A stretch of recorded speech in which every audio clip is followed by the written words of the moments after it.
shotgun to start this drive. Single wide receiver to the right. Trips wide receivers down to the left. Oklahoma State just trying to find some kind of offensive momentum before heading back home to Stillwater to host West Virginia next Saturday. Bowman claps, gets the snap, six-man rush, stands in the pocket, throws left side, caught on the crossing drag route by Owens. He makes his way all the way to the near side of the 35-40, scampers along.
It is Big Red Overreaction live from the Whiskey Fest, downtown Omaha, at Hilton Omaha, a live audience. Godspeed to John Schreiner, Peter Krenzer, and myself.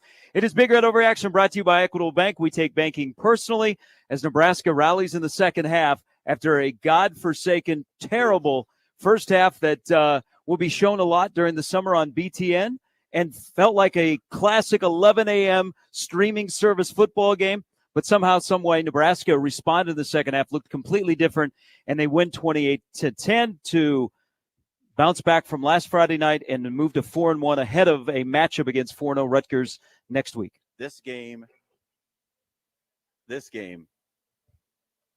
absolutely deserved Jack Collinsworth on the call. Ooh. Absolutely deserved it. I was thinking more Pam Ward and Ray Bentley. No way. No, they're far too good for what this game was. I wouldn't even given this game to Beth Mullins. This was about as bad a first half as I could have envisioned this one going. I was worried about the Purdue game when we first started talking about the schedule when it came out, just where it fell in the schedule, being the first road game. Nebraska seasons go to die in West Lafayette far too often. This was what I was worried about. A sleepy 11 a.m. start, no rhythm early, just an inability to move the football. But, hey, credit to them in the second half. They came out with a different fire, a different intensity, and I'm sure we'll get into it. But the run blocking in the first half is the story for me. The inability to run the football, especially inside the 20-yard line. Ed Foley says thank you for choosing that ahead of him. Right, but the inability to move the ball on the ground is what leads to those field goal attempts, which puts you in the position to miss a field goal. If Nebraska can run the football early in this game, they don't have to get 2 field goals blocked. They're up at half by 3 scores, and it's a non-starter in the second half. The ability to move the ball on the ground is the big problem. Yeah, I thought in the first half they played to their competition. There's no sugarcoating this. Purdue is god-awful. They're terrible. Purdue is the worst team in the Big Ten. They just have some major issues, and Nebraska had so many opportunities in the first half to take advantage of Purdue not being a very good team, Nebraska not playing well. They couldn't do it. Then you're staring at what you were at halftime.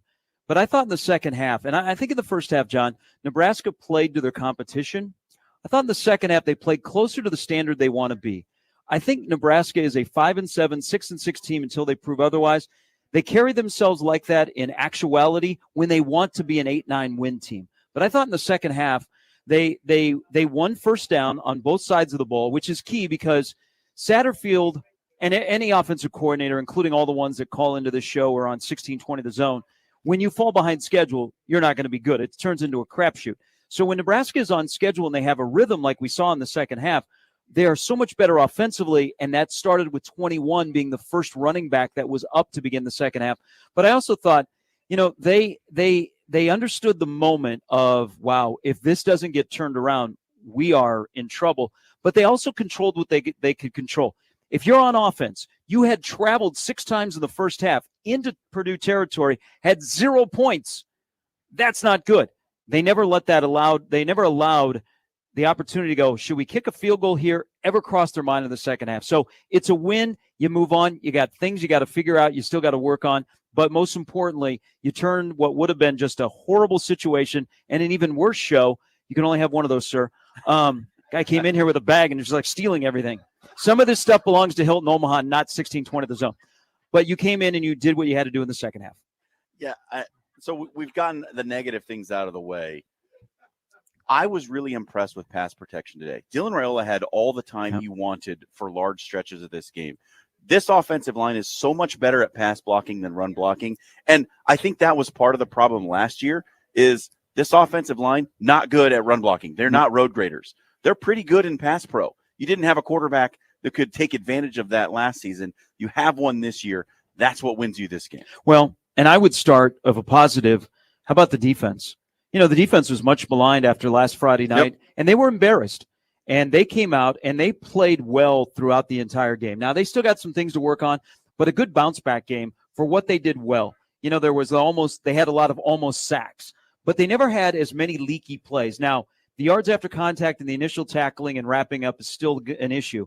But I thought they stepped up today, and they gave Nebraska, when Nebraska was scuttling in the other 2 areas, they gave Nebraska a chance to get their head above water, and you saw that in the second half. And it's nice that, you know, at the end of the day, 2 sides of the ball came together in the second half because you had the offense, which put up 4 scores and looked the part, and then you had the defense, which take out the last touchdown pass, which actually was a nice play from Card to his wide receiver for the touchdown to make it 28-10.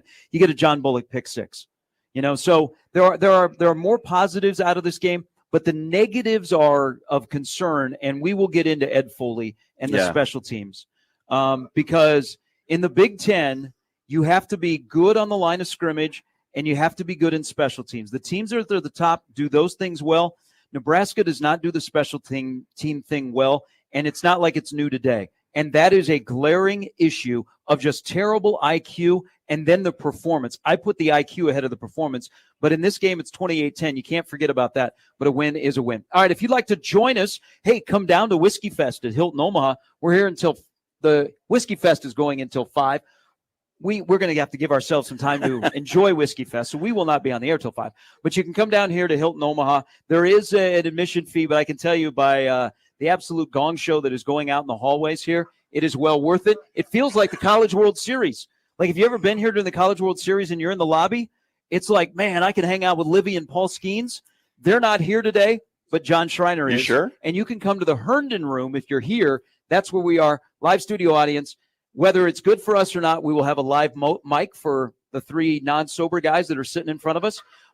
Or you can join us on the phones at 402-951-1620. That's how you can get on the Jay Stenick Contracting Hotline. You can always email us, Gary at 1620thezone.com. Don't email me. You don't want an email? No. All right, at Gary Sharp 1620 on Send Twitter. your emails to Gary.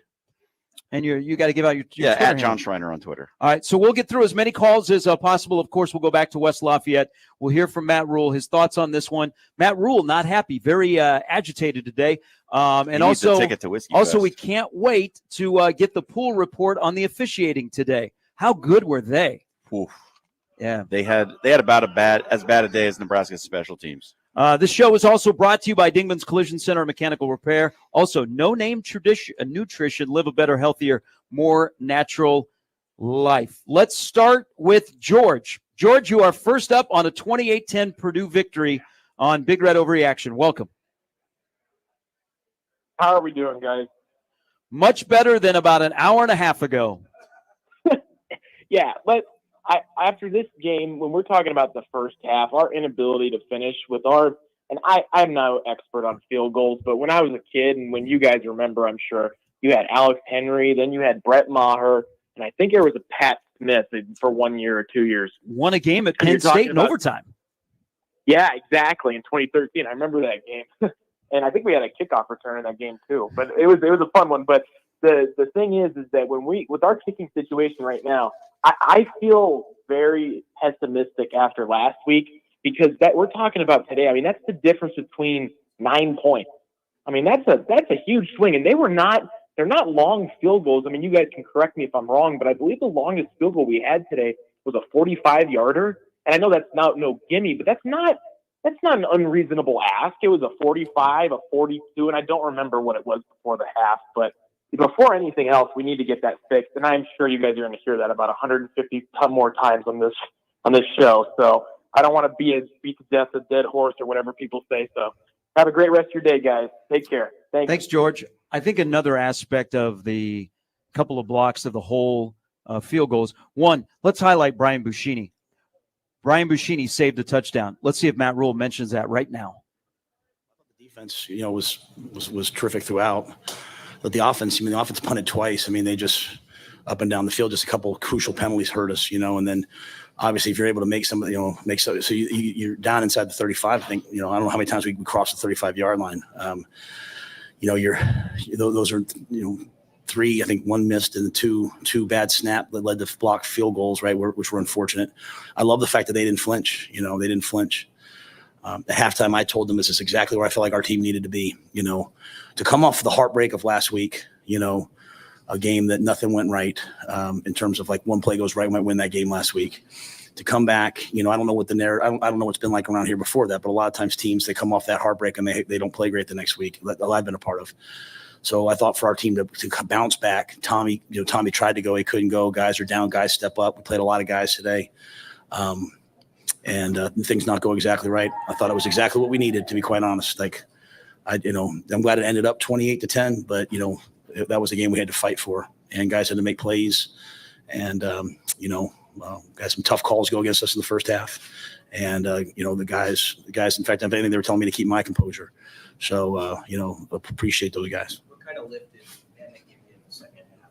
Yeah, I think Emmett made some big time plays, making some guys miss. And then after we had the block in the back of the hold, and then I got the 15-yarder. It comes out on the screen, and he's pushing the O-lineman to get him going forward. And so I thought, really, you talk about crucial plays, it's that, and then it's the fourth down off tackle run by at the goal line, to go for it on fourth down. So just proud of those guys. Now that Jakori obviously gave us a real lift on offense with some of the speed sweeps and the reverses, and people are really, when he's out there, people are defending us differently because of his speed and his explosiveness.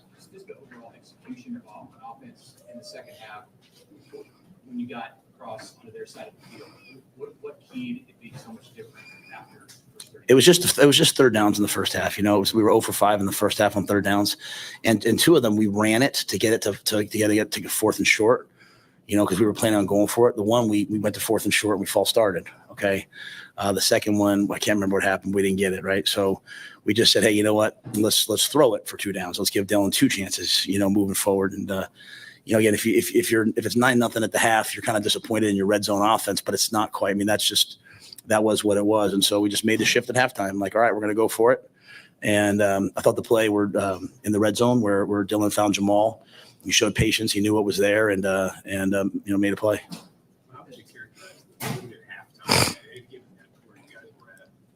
Very, very locked in. Very locked in. I think our guys last week felt a lot of pressure to win, and not in a bad way. That's not a soft thing. Like, they just know people are counting on them to win, and I think this week they said, forget it. Let's just go compete. Let's just go play, and. I thought guys wanted to play, and then they came out. You think about it, right? They came out and they went down the field and scored and kicked a field goal. And but I thought our guys went right back down there. So, about everything that could go wrong went wrong in the first half. Emmett's touchdown gets called back. We didn't touch the guy. We didn't touch him. We did not touch him. So it wasn't about whether he's behind the line or not. We run at the guy, we avoid him, so we didn't touch him. And so they know that they executed that play and it gets called back. And so obviously that some guys could be frustrated, when they know, man, we can't do anything right. But I thought the guys responded, and I was really proud. So that, again, that's what I said to them at halftime. Was this is exactly the type of game we need. We needed to go out there and win the game at the very end of the game. And again, that's about halfway through the fourth quarter. That game was won. Was there a specific distance that you felt good about sending Jonathan out at? What did you see on those specific blocks? Yeah, I mean, the first one he missed, right? I mean, like, it just missed. Like, I mean, like, he's about 50-50 from the 15-yard line, but he's also about 50-50 from the 45-yard line. He's a young developing kicker who's got a big leg and had a great week of practice. And he just missed that first one. The second two are just bad snaps. I mean, those balls are in the ground, right? So you can't put those on them. And those weren't like blocks per se where we're not protecting. Those were bad snaps. The first one, we had one snapper in, then we made the change, went to the other snapper. It's a bad snap. So all of those guys, you know, and as I said down the stretch, man, like, they got to come out of their head. They got to start playing from right here with passion and belief in themselves. I know it sounds corny, but it's not. And, you know, even the extra points at the end, all of a sudden we had good snaps. And so it might not be for everybody, but we are just a growing team. We're just growing. All right. So people can spend all their time trying to think what we're not. I choose to see what we are. We're getting a little bit better in different areas. We went on the road after a devastating performance. I mean, a devastating loss last week, and we found a way to win. And I couldn't be prouder. It wasn't the best football. We have a lot to fix, but I'm proud of the heart of that team. So just to be clear, one of the snaps was one guy and the other was the other guy? I believe so, yeah. I mean, if I'm wrong, you know, sometimes you guys are more right than me, but we made the switch. I thought the first was Flaggy and the second one was Watucky. That's okay. I thought so, yeah. Matt, about your running, what are your thoughts on how they stepped up and slowed down what Purdue was trying to do? Yeah, I thought the boys came out to play. I mean, there was a little bit like that one drive. It was a little bit of leaky first down. So they were in a 2nd and 5 and allowing them to continue to play. I thought what was really great on defense today was, you know, when Tommy couldn't quite go, like he came up, you know, we thought he was going to be able to go. He warmed up. We thought maybe he could go and just still not right quite there yet. So, all right, we turned to Sierra. Sierra gets banged up. Jeremiah goes in. We're out there at times in crucial downs. Now we got Jeremiah out there. We got Mario Buford out there. And I thought they played pretty well. You know, Will Spaghetti that's a big play. So there's a lot of, you know, young players contributing, you know, in that. But that allows you, because Tony can trust those guys in the back, and allows them to, you know, play the run and put guys up there in the box. And I thought, you know, we didn't give up any big ones. I think Maccabee's a heck of a player. I mean, that number 45 is a heck of a player, and that's a well-coached O-line. They run outside zone as well as anybody, 250 yards or whatever it was, 240, whatever, last 260 last week. So, you know, first, I don't know what they finished with rushing, but I thought our guys did pretty well, 50. So I thought our guys did pretty well. It's not just this game, there's been quite a few penalties and a lot of it from your thought process, is there a conversation that like they need to have, the league needs to have with teams about blocking on the perimeter or covering the receivers, or and then what did they tell you at the end about doing that? Yeah, I got a flag. I threw my headset. Now I was on the white, so I was under the impression on the white I could throw my headset. He said the referee said I looked at him, so he knew I was upset. But obviously, he didn't throw the flag, so I was just mad, you know. So I'm not here to complain about officials. I'll turn them in. I'll get the responses on Monday or on Sunday. You know, I think we had a tough go of it last week. And, you know what? Here's what I know. Someone's going to have to start to fight for Nebraska. All right. So I'm here to fight for Nebraska. And so Troy does, our AD will fight for Nebraska in that way. But, you know, I wanted the fellows to see me out there fighting for them today. And so now, you know, I think that's my 3rd penalty ever. So, you know, I got one in the NFL because I was in the white and the guy ran me over. I think I got one when we got a blindside block at Oklahoma State. There's not been many, right? So I don't speak disrespectfully to the officials, all that, but I did throw my headset. And but I thought I was okay because I was in the white. With that being said, it's a penalty, called it a penalty, and Emmett went ahead and made me right. So I felt bad. I don't want to affect the game in that regard. But you know, penalties are penalties. I just, you know, we're not an undisciplined team. You know, we're doing things right. We're doing high level things, and we're getting, you know, when I get caught, I'm going to stand up for it. But again, that's a hard job. I'm not here to. That's a hard job. I can't imagine how hard that is, and I respect the men who do it. So maybe you're on the pregame scene with the Oklahoma drill where you were running your team kind of through a live drill. What was your thought when you were out there leading them in front of everybody, kind of hitting full contact hitting? What was the thought of that? No thought. I mean, is that something you have done before? Yeah, well, but we did it way back when. But I was just excited to go. Today was about us. You know, today was about us coming out to compete, and I wanted to see the guys come out and fly around and compete. So I just called a couple guys out, and you know, they were ready for it. One of those guys was last week in trade. He's the guy that was looking blocker on that fourth down. I don't know if you've seen that play, but he basically took out their 2 best defenders. Yeah, did he really? That's awesome. And we ran that play in the middle of the week, and he hit Marquise Buford. Marquise made the tackle, good on good, and we showed it in front of the whole team. So that makes me so happy if that's true, because, you know, Barrett's one of those kids. I mean, I wish I could, I wish I could expound, but when I expound, sometimes it turns into all these other narratives. So I'll just say this. He's one of those guys who there's this, as they grow, they go from trying to do everything right to trying to kick someone's tail in the right way. And along the way, they have to block out all the noise of everyone telling them what they're doing wrong. And so Bear's someone who tries to do everything right. And hopefully it sounds like, and that's a day one training camp play. Like we tried Carter over the top.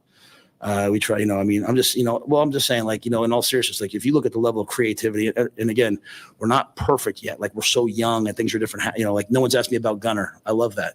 None of you guys asked me about Gunner. We went with our third string left tackle on the road against Purdue and played with a third string left tackle. I'm fired up for him because I didn't notice him. And I'm not saying that in a negative way towards you guys. I'm waiting. Like I didn't notice him. I just kind of was out there. Like I never said like, hey, Sat, chip him. So like I'm proud of the young guys, right? Like we handed the ball off to Carter Nelson on the 1 yard line to go over the top. It didn't quite go in, but like, we just trying to trust in the guys, and you're going to wake up someday, and all those young guys are going to be out there. I mean, Jakori, they're flying around, and so I'm fired up about that. But I think Gunner played pretty well. And that's a big storyline because when they move forward with an edge rusher. When they did that in pregame, I was like, damn, that's a good move by them. Sorry, Mitch. No, it's not by him today. I'll talk to him on Monday. Yeah, I mean, he's not off the team, but he's not here today. All right, thanks, guys. Thank you. That's Matt Rhule after Nebraska rallies to win 28-10. Quickly there, if you did not hear the question, it was in regards to Micah Mazzuca, who was not in West Lafayette today, the starting guard. Rhule said he'll address it on Monday. Not off the team. He was actually on the availability report as not available. But, John, your initial thoughts after hearing what Matt Rhule had to say? I think he's right. I think Nebraska needed this kind of game where they can prove to themselves, not anyone else, that they can go out in tough circumstances when things aren't going right and turn the tide, because we have seen too many times it's a snowball down the hill. One thing goes wrong and then the next thing goes wrong, and before you know it, Nebraska's fallen apart and they lose the game. That didn't happen today. They went in at halftime, tied 0-0, came out in the second half and proved that they can, from within, turn the tide, and this season is different than it's been in the past. And then the comment about fighting for Nebraska and mentioning that Troy Dannon is someone who will fight for Nebraska. And I don't know for sure, but I think that's going to be another letter to the Big Ten this week. I think that's a reference of Dannon sending that letter to the Big Ten and asking for Nebraska to be one of the teams that doesn't play on Fridays anymore. So I think that's what that's in reference to, but also, in him saying that he's going to send in the report and see what he gets back from the league as an indication that he's going to fight for Nebraska. Wild day of college football already. Nebraska wins 28-10 over Purdue. Ole Miss has lost. They missed a last-second field goal that would have tied the game.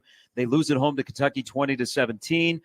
Minnesota at the end of the game recovers an onside kick, but there's a penalty on Minnesota. Michigan survives in Ann Arbor. We're live from Whiskey Fest at Hilton Omaha in downtown Omaha. This is Big Red Overreaction. Back to the phones we go here on Big Red Overreaction, brought to you by Equitable Bank, where we take banking personally. This is Eric. Eric, thanks for holding. Welcome to the show. Hey, guys. Long time, first time. Appreciate the chance of getting on. Couple notes from the game that I saw. One, Peacock, again, just not too impressed with them. First half, felt like I was streaming a high school football game with their audio and things like that. But moving along to officials, I think the Big Ten, we're going to probably hear about this a lot today in today's show, but the Big Ten being a premier conference really needs premier officiating. Bushini was real impressive today. Was really proud of the way he performed. Defense showed up, as well as John, you mentioned the offensive line was really good today, especially with the guys that are out. So definitely agree with you there. And then ultimately was just really impressed with how the team came out after halftime. I don't know what Coach Rhule said during halftime after a performance like that in the first half, but I mean, for Purdue to march down the field and take up that much time and get a field goal, I'm a little nervous there because we haven't gotten any points on the board and we're down 3 and we can't kick a field goal. And then, our offense turns it around and our defense maintains, and just overall really proud of the team. Eric, thanks for the phone call. I think a couple of things in there. If you want better officials that are at the top level of the Big Ten, be a better football team. I know that's easy to say, but that looked like a officiating crew that should be assigned to a Nebraska-Purdue game. Now, there were a plethora of mistakes by that officiating crew. There also were a plethora of mistakes by Purdue. I've never seen a team get 6 defensive pass interference penalties. And I think if you take out the last drive by Purdue, John, Purdue actually had more penalty yards than they had total yards. It was going back to the Fedoni offensive pass interference that took a touchdown off the board. I mean, 2 touchdowns were taken off the board due to penalties. That was a poorly officiated game where I think some previous Nebraska teams would let that impact everything of their operation. And then you would wake up and you'd be late in the fourth quarter and you'd be trailing and like, how did we get here? Key point in this game. Purdue gets on the board first at the beginning of the third quarter with a field goal. Nebraska responding with a touchdown, I thought was a huge difference in this game because that was a response, and they looked so much different offensively on that drive. And I thought when they went up 7-3, they had momentum. Then the defense helped them. They got the ball back. They're up 14-3. Yeah, it was worrisome when Purdue comes out and just starts marching the ball down the field, and you feel like the defense may be starting to feel like they're not going to get any support from the offense on the day, and it starts to feel like last season again. And then when the offense goes and sticks a touchdown on the board, the defense is like, okay, we can go win this thing, and really locked it down after that. The pass rush was excellent today. Probably the best pass rush we've seen from Nebraska all season. Yeah, they had some almost sacks. They had a lot of those. But they had 5 that they did get. All right, on the Jay Stennett contracting hotline, here is Carson. Carson, good afternoon. Welcome to Big Red Overreaction on the Zone and the K. They had 5. Oh, what's up, fellas? Not the prettiest game today. I thought we looked kind of soft, to be honest, most of the game. But all that said, we're so back. We're so back, baby. Woo! Carson, how many? How many? About 15. Okay, not bad. Right. Pace yourself. It's only 2:46 in the afternoon.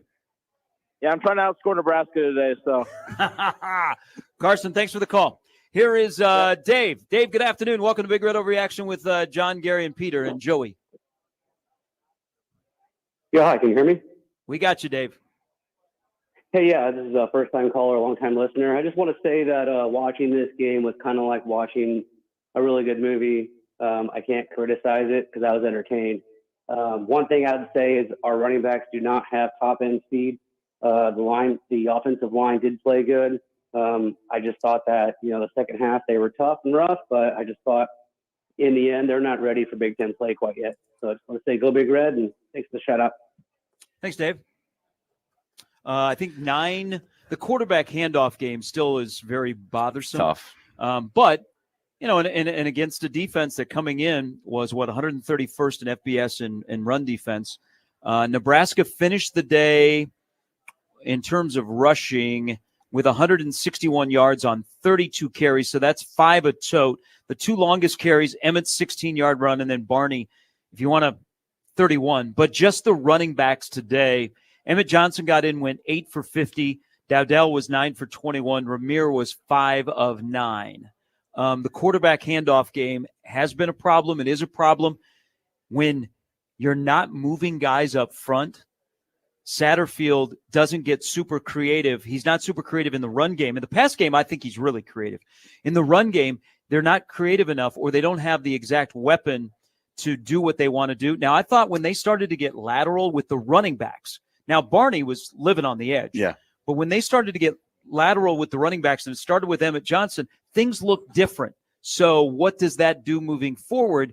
Dowdell still needs carries, but Emmett Johnson gives you something different that they don't have with Dowdell. And the part of the point made by our caller there, Dave, that's nothing new. This is not a unit that has breakaway speed. Yeah, I think we all knew that. The difference for me in the second half was they started going to putting an extra blocker at the point of attack, pulling 2 and using a lead blocker as well. And you do that in some cases because you're not getting movement, right? Like you're not pushing guys off the ball, which is what I was talking about earlier. This offensive line is not a bunch of road graders, especially without Mazzuca, especially without Corcoran.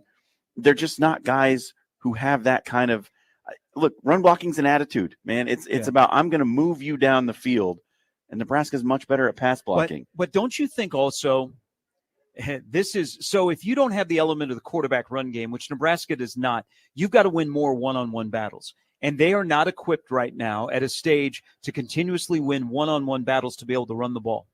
Certainly. It almost Certainly. feels like Nebraska is trying to call run plays with a Martinez in the backfield instead of a Rhule. Yeah, I think that, look, Dante Dowdell might be the most talented running back in the room, but he's not a guy who is going to make that unblocked defender miss a lot of the time, right? If you give him a lane, he can hit it really hard and get you extra yards through contact.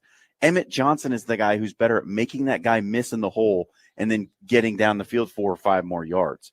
So it's a question of who do you want to use, right? Like Dowdell may have the highest ceiling. He may be the best player, but he may not be the best player for the scheme that you have to run. Well, and you might have to sacrifice that. Yeah, Emmett Johnson's strength is not pass blocking, but he not only gives you lateral in the run game, but also something returned in the second half is the pass to running backs. Getting the ball into the running back's hands out of the backfield and letting them go at it. So not a handoff, but a pass.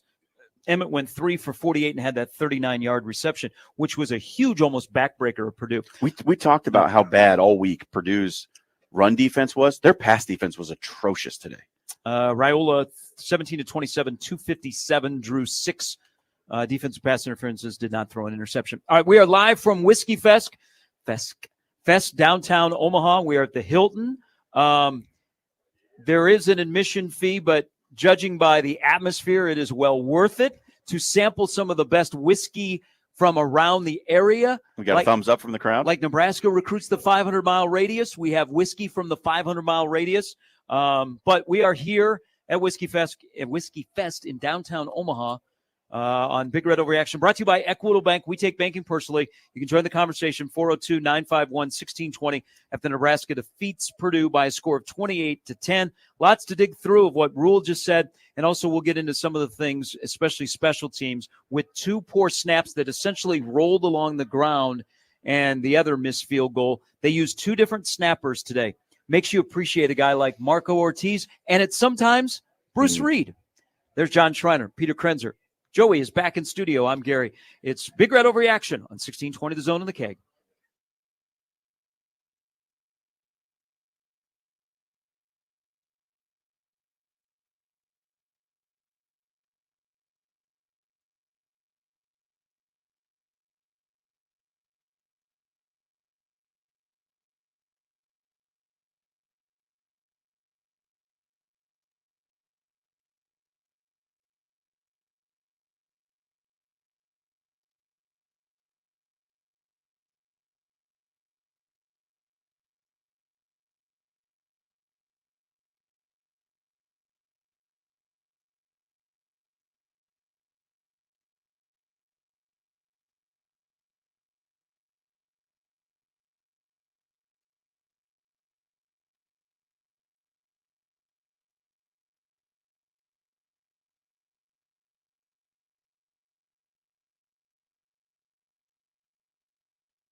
All right, we are back in downtown Omaha with Big Red Overreaction on 1620 The Zone and the Keg. All right, so this is a quote from Rhule, if you did not catch when he was live here on BRO. He said, officiating is a hard job, didn't want to get into officiating. Here's what I know. Someone is going to have to start fighting for Nebraska. I'm here to fight for Nebraska, but I wanted the fellas to see me out there fighting for them today, just his third penalty ever. Rhule is kind of riding the interesting roller coaster because he also mentioned before the game, Nebraska, for the first time since Rhule's been in Lincoln, they had a drill where basically they were doing the Oklahoma drill during their warmups. And we'd never seen that before. He was asked about it, and he said he had to call some guys out. And so he wanted guys to come out and compete. So he went with that drill during warmups. One other note that he said at the end of his press conference regarding Micah Mazzuca, he will talk about it more on Monday when he meets with the media. Welcome back. Big Red Overreaction brought to you by Equitable Bank. We take banking personally. Also, Dingman's Collision Center and Mechanical Repair. Also brought to you by No Name Nutrition. Live a better, healthier, more natural life. John will have a scoreboard update for the first time coming up here in a little bit. Let's go back to the Jay Stinnett Contracting Hotline. Here is Tim. Tim, good afternoon. Welcome to Big Red Overreaction. Tim? Tim not there. Here is Jake. Good afternoon, Jake. Jake is not there. All right. We're about to go 3 for 3. 3 for 3. Random Mike. Oh, that's me. Hey. Hey! Hey! Way to go, dude. I have never called this show before. No, that's not right. No, it's true. I have never called Big Red Overreaction. Why not? Before. Well, usually I'm not available if something else is going on. But I know, Gary, how happy you are that we did not lose that game. I think you might not have survived it. Yeah, this is my 12th victory show in 55 Big Red Overreaction shows I've done. Yeah. All I have to say, two things. Emmett Johnson, let me give you a few numbers. I'm looking at the stats for the running backs today, okay? Our starter, Dowdell, 2.3 yards per carry. Ramir Johnson, 1.8 yards per carry. Emmett Johnson, 6.3. Emmett Johnson came into this game, I think, averaging over 12 yards a carry. Last week, I think he had 0 carries. Explain that one to me. This guy, every time you look at him, he looks like he's going to break through. And if you ever heard him talk and know anything about him, isn't he just a great human being? Yes. And wasn't he the best player out in Minnesota? He was the high school player of the year out of Minnesota, yes. That's a pretty good thing. Yeah, they didn't seem to be interested. So maybe his stats. What do you mean? Oh, you're talking about Minnesota not being interested. Correct. Minnesota did not offer him a scholarship. Yeah, I think they'd like to have him now. But all I'm saying is he is a gem. He's really good. He's not the biggest guy in the world. Yeah, he didn't make that block at the end. I think he can probably improve at that, don't you think? Here's the other thing. Did they ask him about Liebentritt? The block Liebentritt made on the no, but thank you for bringing that up. When they went to the I formation on the touchdown, the Scott product blew up his guy. And I know Matty Verzel loves him. He did blow him up. But Emmett Johnson, he just has better vision. He makes great cuts. And his receiving yards after catch were fantastic, too. Of course, Barney. So I'm a big Emmett Johnson guy. And isn't it great to see the defense rebound to what we know they are? And it's not too surprising. That was a good thing. Yep. Mike, thanks for the phone call. I can't believe that might be the most stunning thing of today that Random Mike has never called Big Red Overreaction. I think it says a lot that after a first half that was scoreless in Nebraska with the running backs, nine carries, 19 yards from just the running backs in the first half, that Emmett Johnson was the first running back in the second half. Something they also did before we get to Cody, then there have been times where I think Satterfield's play calling doesn't match who Barthel has in the game, and it's off. I thought they got into a rhythm where Emmett Johnson was in, but then they would sneak Dowdell into the game, give him his carry, he would come out, Emmett was in the game. They just had more of a flow at the running back position in the second half. But don't overlook that when they needed a spark, they went to Emmett Johnson to begin the second half. Listen, I know that Satterfield's going to get a lot of criticism for that first half. But honestly, I think he was calling the game almost that he had to based on the way the team was playing. They were not getting any movement up front. The pass protection was good. They had to throw the ball to move it, and it became a problem once they got down inside the 30-yard line when they couldn't throw it anymore. But something you brought up, offensive line beginning of the second half started to open up some big holes. Absolutely did. Here is Cody. Cody, good afternoon.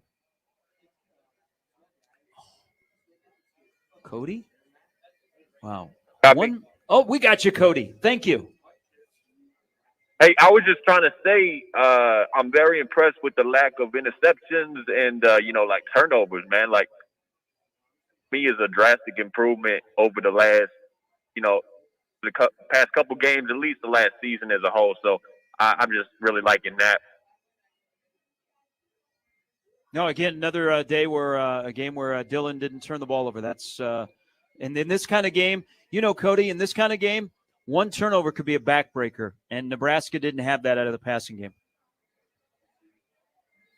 I appreciate y'all. Keep doing what you're doing, man. I'll be listening. Hey, thank you, Cody. I'm looking here. So Dylan on the year, now 5 games in, 967 yards passing, throwing at a 72% clip, 8 touchdowns, 2 interceptions. We'll take that.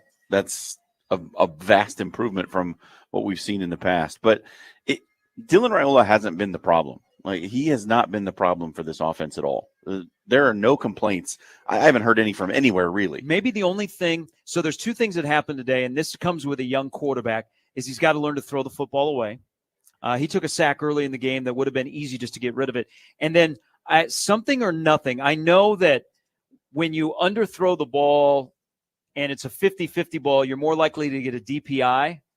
But I hope that's not a trend of the deep ball that he does have a tendency to underthrow.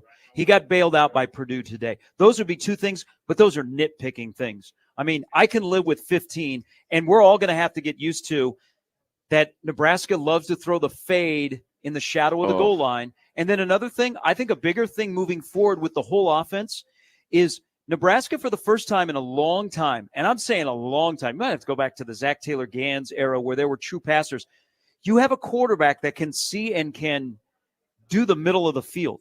He reads the progression. In the second half, Nebraska started to eat up the middle of the field, and Purdue didn't adjust at all. And so Nebraska had guys wide open all over the place in the middle of the field. And you have a quarterback that has a nice touch on the ball that can layer it, that you can hit a guy downfield in the middle of the field instead of have to go long or sideways. Well, I think Purdue knew that their corners were going to have trouble with Nebraska's wide receivers, which they did, and committed a lot of pass interference penalties as well. So it seemed to me like they were giving help to those corners near the boundaries, which opened up a lot of things in the middle. And as you said, those crossing routes were open all day long. And Banks on the touchdown was a crossing route to the middle of the field. That was, by the way, it was not only a nice pass, that was a great concept on a route. Here is in Hawaii, Laverne. Great to hear from you again, Laverne. Oh, thank you for having me. I didn't listen to the game. I mean, I didn't watch the game on Peacock. I'm not a fan, but I did listen to it on my phone because I was doing some stuff. But my thing is with the field goal kicking. I think the biggest problem is the snapping, and I don't know if you can fix that. Can you fix the snapping in the middle of the season to remedy that? I just don't see it happening. Nope, that's they used 2 snappers today, and that's an issue. It makes you appreciate a guy. I don't know if anybody knows this name. Remember a guy named Marco Ortiz? He was Nebraska's long snapper last year. Nobody knew who he was. We never talked about him. Good thing. You don't ever want to talk about the long snapper, right? But I do think I wanted to get to this too. Let's hold it. You got a couple more comments, Laverne? No, I'm good. Thank you, guys. Okay. I appreciate what you guys do. Hey, we always appreciate you listening out in the islands. Thank you. Yeah, but on the kicks that were blocked, I agreed with Matt Rhule. I don't think that those were necessarily all on the kicker. Those bad snaps throw off the timing and forces him to kick it lower than he wanted to because the run-up is interrupted. He's trying to slow down to allow the holder time to get it placed. The bad snaps throw off the timing, and that's what causes the kick to come out low. and get blocked. It wasn't like they were just going up the middle of the Nebraska protection and getting a good rush up the middle of the block. The kick came out low because of the bad snap and the extra time it takes to get it down. The first one, horrible miss. He's got to make that kick. The 2 blocks, I mean, that's just a general special teams thing. You've got to have a better snap. Tell you what, Brian Buschini saved Nebraska at the end of the first half. Man, oh, yeah. Brian Buschini saved a touchdown. At one point, Brian Buschini was tied for the team lead in tackles in this game, and he was the punter. He had the big hit on the kickoff. I mean, that's where at one point during this game Nebraska was. But let's be honest. Yeah, the snaps are bad. You're trying to figure out the right snapper. The IQ across the board on Nebraska's special teams is awful. If I'm on the punt team, the punt coverage, maybe look to the heavens once in a while. Sure. I just think this is a poorly coached unit that is costing Nebraska opportunities. And they almost cost them today, but got bailed out by a defense that punched the time clock from the beginning of the game to the end of the game, and an offense that woke up in the second half. They've got to fix that area because you can't win in the Big Ten if that area is not good. The teams that are really good in this league are good in special teams. Just look to the program 5 hours to the east in Iowa City. They have one of the best special teams coaches in the country in LeVar Woods, and they get it right year after year. Nebraska can't get it right, and it's going to screw them because now it changes your whole focus on what do you do offensively. You know, you drive down the field, okay, you come up short, but we can walk away with 3. There's no guarantee. So your play calling mindset changes when you get to second down, third down. Oh, my God, we're in 4-down territory. Do I have a 4th down play at 4th and 4? Because I might have a better 4th down and 4 play than trusting that the snap, the hold, and the kick, the new serial, can get you 3? Yeah, it's a good point. And you don't have to look any further than the first punt of the game. I mean, Buschini drops an absolute sand wedge inside the 1, and the gunner has run all the way into the end zone, not paying attention. What are we doing? John, I've never seen that before. How does a gunner run through the back of the end zone? What in the hell is going on? I don't know. You know what? And here's the thing. Ed Foley's a nice guy, okay? He travels around the state of Nebraska. He eats at your restaurants. He gets into your high schools. He's a friend. And trust me, he's one of Rhule's closest. But if you're talking about standards, you have to look inward as well. And if it's not getting done, you have to find a way. They talked this week about adding Brett Maher. I think at this point in the year, it's more mental than technique, but maybe you can work on the technique. But I'm talking about the whole operation. And some of it is good. Nebraska's at least got to pull some punt returns, but that is an area that is failing. And it's not like it was just the last 2 weeks. That has failed now for, let me do the math, 17 games. 17 games. Well, Nebraska hasn't had a special teams that you could point to and say, we're confident in that unit for years, multiple years that this unit, the third unit, has just been like a complete afterthought. It throws the entire team off when there is absolutely no chance of getting a guaranteed 3 on the board. The only way to get the ball from the foot through the pipes is you got to get to score a touchdown. Look great on extra points. Here is Chris. Chris, welcome to Big Red Overreaction. Hey, guys. I just want to make a critique of the Peacock broadcasting, and I'm sure there's many things to critique, but what was the deal with the first down line? Like, they were all over the place during the game. I've never seen anything like it. Chris, what was the deal with the announcers? What was the deal with the sound? What was the deal with the entire production? It was Bush League at best. Yeah. I don't have an answer for you. All I can say is that it didn't look good, and it didn't sound good either. Yeah. Hey, Chris, thanks for the phone call. I mean, it's, you know, it was an 11 a.m. streaming game. But here's the thing about Peacock. Now, the actual picture on the nice TV looks really good. The presentation on the 11 a.m. games has got to get better because we pay for that. We complain about BTN Plus, and you got some places where the college kids are getting a great opportunity, but it's not. I mean, we're paying for it. If you are paying for that streaming service, their 11 a.m. because their nighttime stuff is a banger. Their 11 a.m. stuff, when it comes to just the little technical details of melding in audio, just you got to fix that. You can't have that. And if I'm the Big Ten, I'm saying, hey, can we go back and assess this? I'm not going to get into the announcers, but I'm talking about the presentation of a consumer that's paying for it, whether you're using somebody else's login today or you actually bought Peacock because you like the other stuff that's on it. Here is Jake. Hello, Jake. Welcome to the show.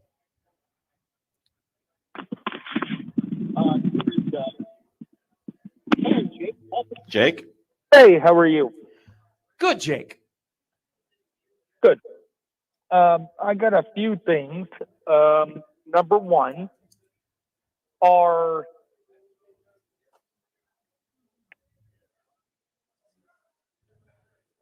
O-line is not good. Okay. Not at all. The Peacock streaming service is garbage. Okay. Our defense is extraordinary. Tony White does a great job. They just do. We need to do a better job on the line of scrimmage. There is no way that Purdue should have pushed us back. No way they have better athletes than we do. That was atrocious in the first half.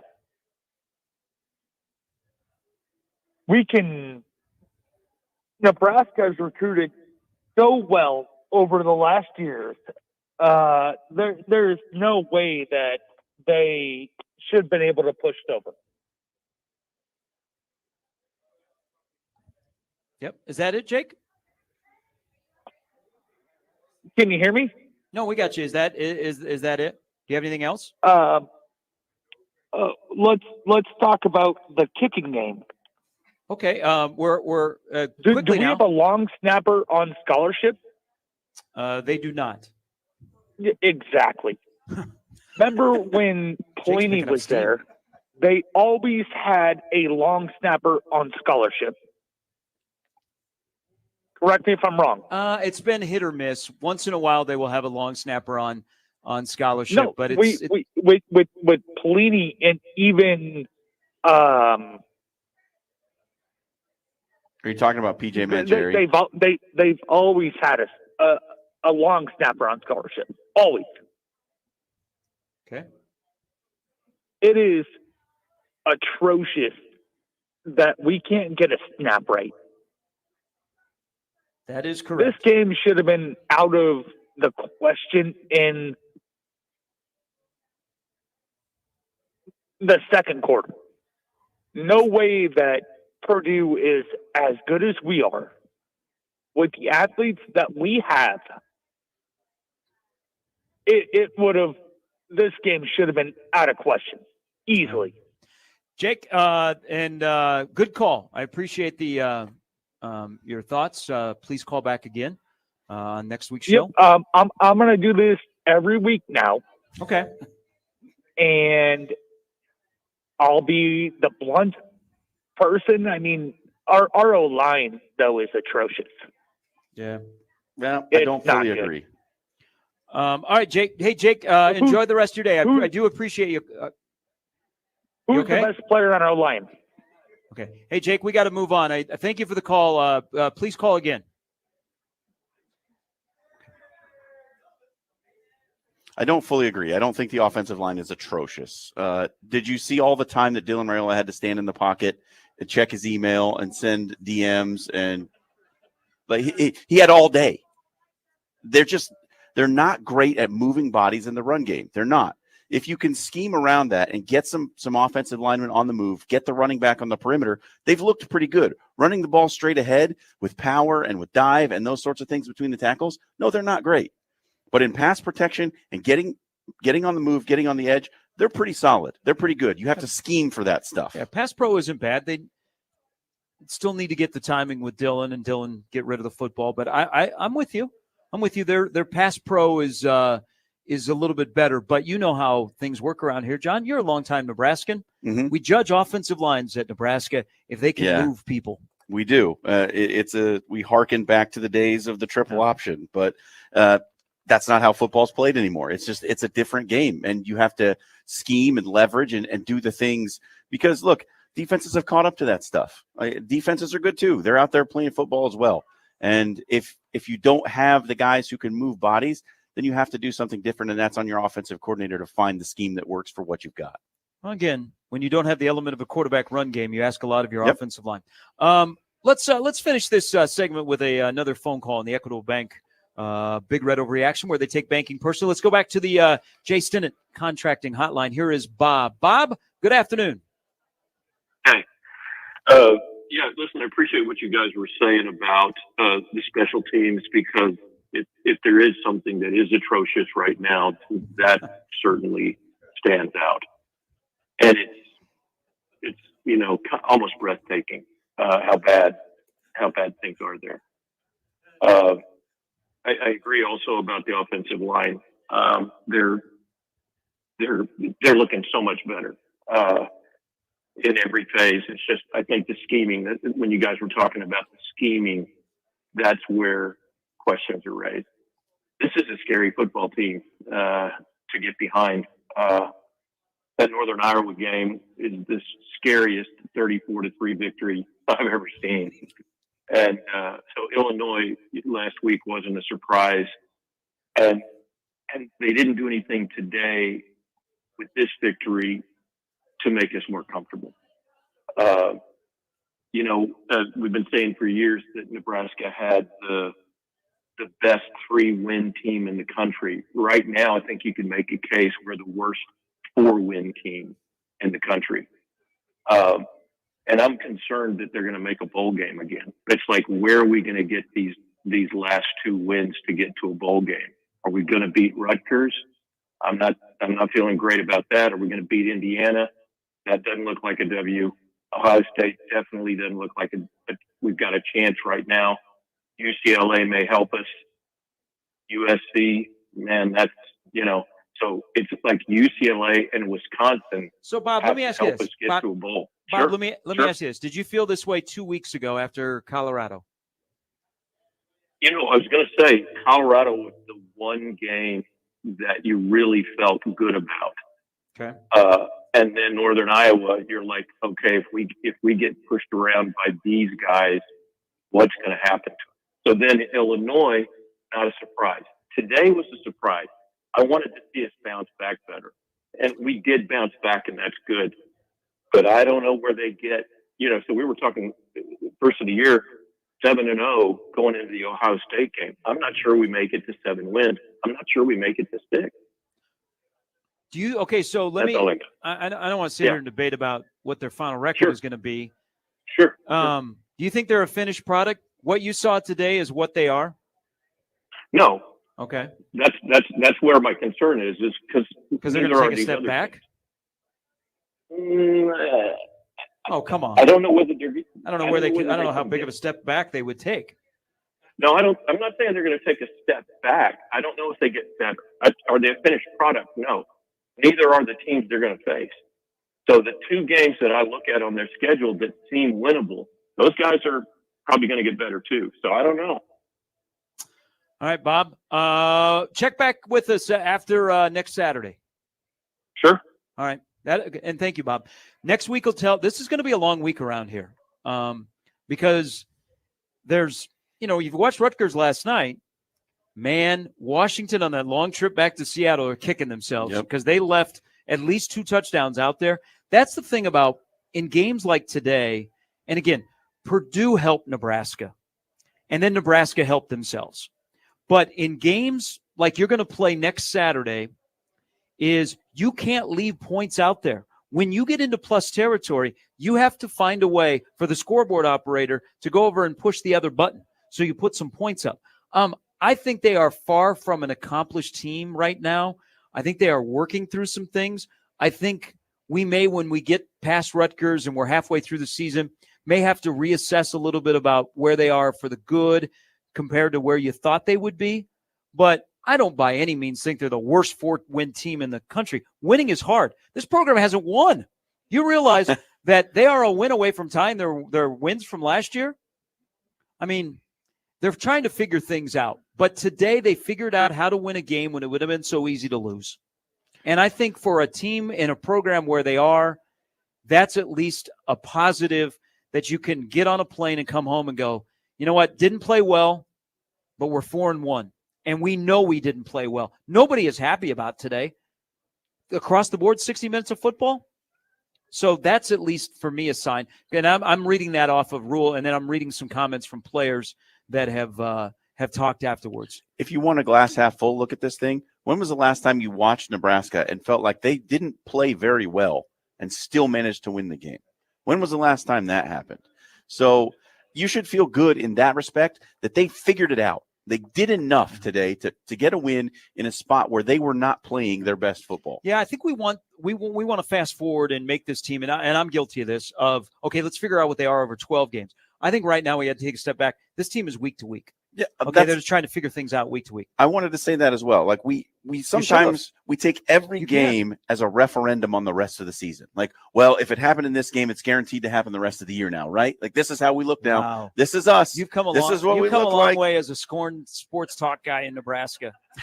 Welcome to the club. Yeah. So we have to just be careful not to project our feelings about what happened today onto tomorrow. And that's some advice for life. Hey, whoa, that was deep.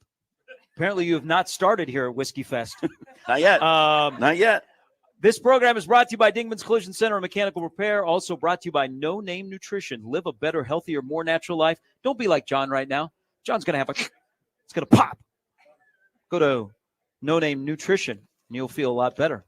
Good, I'm on you. There you go. There you go, brother. All right, let's do it. This is our first time doing Big Red Overreaction together. It's my first one, period. Drew, Minnesota Matt, Shane, and more, plus the scoreboard update is coming up after this. Nebraska beats Purdue 28-10. Nebraska's now 4-1, so they've made it through September 4-1. They're 2 wins for bowl eligibility. They're 1 win away from tying their win total of last year. Just pointing out things here, factual. But next week is Rutgers. Rutgers may be ranked. Rutgers survived Washington last night in New Jersey. They are unbeaten. They have arguably the best running back in the Big Ten that will be in the house for a 3:00 game next week. That a good positive one to go into a break. It will not be on Peacock for y'all. Drew, Minnesota Matt, Shane, and you. A line open at 402-951-1620 gets you into Big Red Overreaction. Live from Hilton, Omaha, in downtown Big O at Whiskey Fest on 1620 The Zone.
Welcome back to Big Red Overreaction. Nebraska defeats Purdue 28-10 today. We're taking your calls, getting you through the post-game session.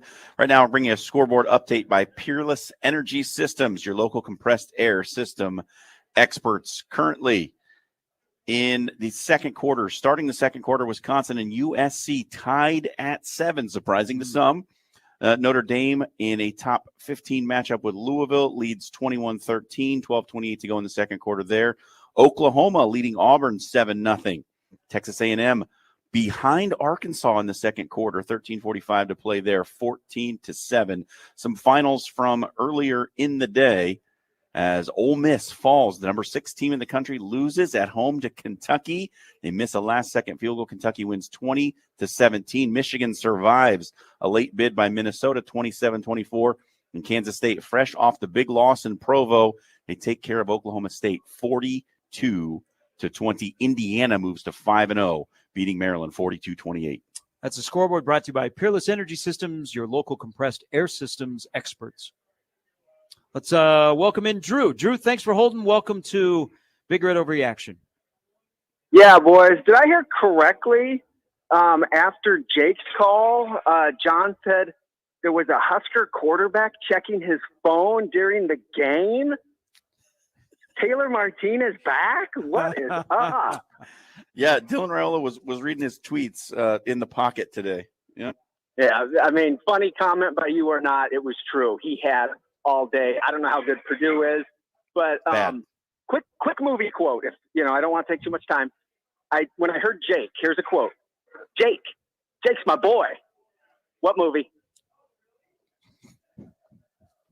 Okay, I don't want to waste people's time. 16 Candles. All right. The thing about special teams, if you remember, and Jake, unfortunately, is a Pelini apologist, and leave Jake out of this. He was bumping up Bo, and he was actually wrong because TJ O'Leary was a walk-on from Millard North, and he was a long snapper. TJ, great dude. Only thing wrong with him is he chews with his mouth open a lot. But so his facts were way off. But even before Jake called, I wanted to say, because I remember this, Pelini's teams had some of the worst special teams. The year before DPE got to Lincoln, I think Nebraska was last, or pretty close to last in the country, like 1.2 yards a return. And they didn't recruit DPE as a returner. He just fell out of the sky. So Pelini tended to get lucky, like Hail Marys, Hail Amirs. But anyways, unfortunately, I think Rhule and his staff right now need to get really lucky because, as you guys mentioned, special teams across the board, bad. But like you said, you're going to have a game like this on the road. They found a way, and I don't know which one of you guys said. And Drew, first of all, it's good to hear from you. I haven't heard from you in the Matt Rhule era. Yeah, all right. Well, yeah you're right. 4-1 with 4 17-point wins. Could be worse. Yes. All right. Thanks, guys. Drew, good to hear your voice again. The thing, okay, so I guess I'm going to bring this up. There's a game. Does everybody remember the 21 game in East Lansing against Michigan State where the defense was doing enough, offense was and special teams cost you and you lost that game? There was in the first half, I had that vibe of 21 Michigan State all over again, where you get to the end and you go, how in the heck are we in this situation? They found a way to win today. I mean, it's baby steps for a team that has a weird combo of an older group and a younger group. And they're 4-1. And that's to me, reading Rhule, that's his balance of blending the positives and the negatives when you're still 4-1. But don't you think that they need that youth movement? They need the younger guys to come in because the older guys on defense played well today. That's what they need. But the artifacts of the past, the things that are still lingering of the one-score losses, the late game breakdowns, all the failures in close situations, all that stuff, that's a mental block. And you've got to somehow transition that out of the program. And you can get those young guys in there who didn't experience any of that, who don't have that living in their memory to help you get over that hump. Here is Minnesota Matt. Good afternoon, Matt. Hey, Gary Sharp. Hey, Matt. What's up, guys? Couple things here. So I know NBC is just okay. They need to stick to the Olympics. Bring back John Tesh for the NBA, which I think is happening. But football is not good. We can't kick the ball. The penalties, even though majority are Purdue, that's just tiresome to see. You know, it was annoying. I haven't been a Satterfield hater, but I can kind of see after the first half why people have been, ragging on him. It feels like we abandoned the run in the first quarter, and then the second half starts. So we see we have a goose egg. We start running the ball. What happens? We drive down the field and we score. Purdue is not a good team. We cannot play like that again and expect to win. The offensive line has its issues. I am actually pleasantly surprised to see the pass protection, which I don't think we've seen 4 or 5 seconds in the pocket for a very long time. That's a positive. I'm trying to look at positives here. And, EMT Johnson, I've been saying this for about a year. He was Minnesota's, Mr. Football. He's somewhat of a scat back, skinny. He's put some weight on, but he's our best back. I appreciate, Dowdell getting in there, pounding it in, for the 7 plays he has energy for, or endurance for. And I think he's great in certain situations, but EMT Johnson is the man. I called for the first time last year, I think after Northwestern or whatnot, and he is the man. He needs to get the ball in the rock most of the time. But I'm going to end with a positive again. The second half, we've been a team of the first half. We got to get it done the first half, and you can do whatever to us. But it was the opposite. It was good to actually see us come out the second half very late in the second half and, actually pull it out, push through, and get some points. Just a couple thoughts I have and want to hear what you guys have to say. Thanks. Matt, thanks for the phone call. Yeah, I mean, I've said as much. I think this was good for this group to prove to themselves that they have what it takes when a game is not going their way, when it's not working, to flip the switch and change it after halftime. And just a comment about, abandoning the run in the first half and then running the ball better. There was a scheme change in the second half. They started running the ball with EMT Johnson in a different manner, right? They stopped trying to just pound it up inside between the tackles and started attacking at the tackle tight end gap. Yep. And that was working because they were getting the linemen on the move. You had a lead blocker in the game for some of that time, and it started to work. So to me, it was more of what they were doing in the first half wasn't working. And then they changed what they were doing, and it started to work because they changed the way they were attacking the Purdue defense in the second half. I thought in the second half, the wide receiver blocking actually was, the bar is pretty low right now, was actually pretty good because they were running to the edge. And if guys weren't blocking, they were at least getting in the way of the defender. Yeah.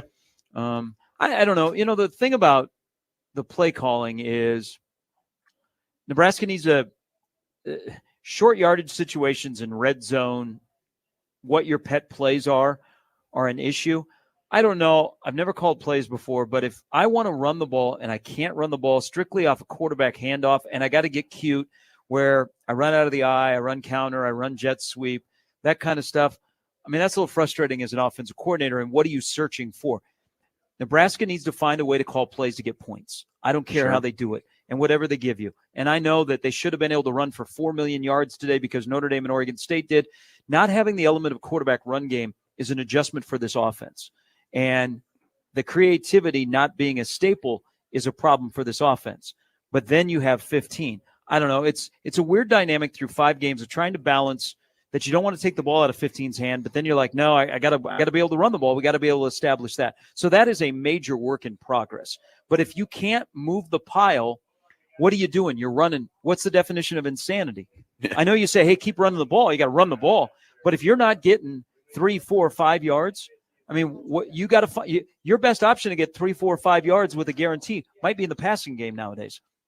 or a Jakori Barney jet sweep. That's an uncomfortable place to be, but that's the reality of right now where Nebraska is. But in the second half, when they started to open things up and they stayed on schedule, the offense had more of a rhythm to it. When they are on rhythm, it's almost like Satterfield licks his fingers and he starts dialing up the different pages, and they look completely different. So what we saw at the beginning of the second half, does that change? Because EMT Johnson gave you more tempo on offense. Yep. And then they were able to sneak in a Dowdell and still hammer between the tackles, but then you still had a guy that could go outside and you could also throw him the football.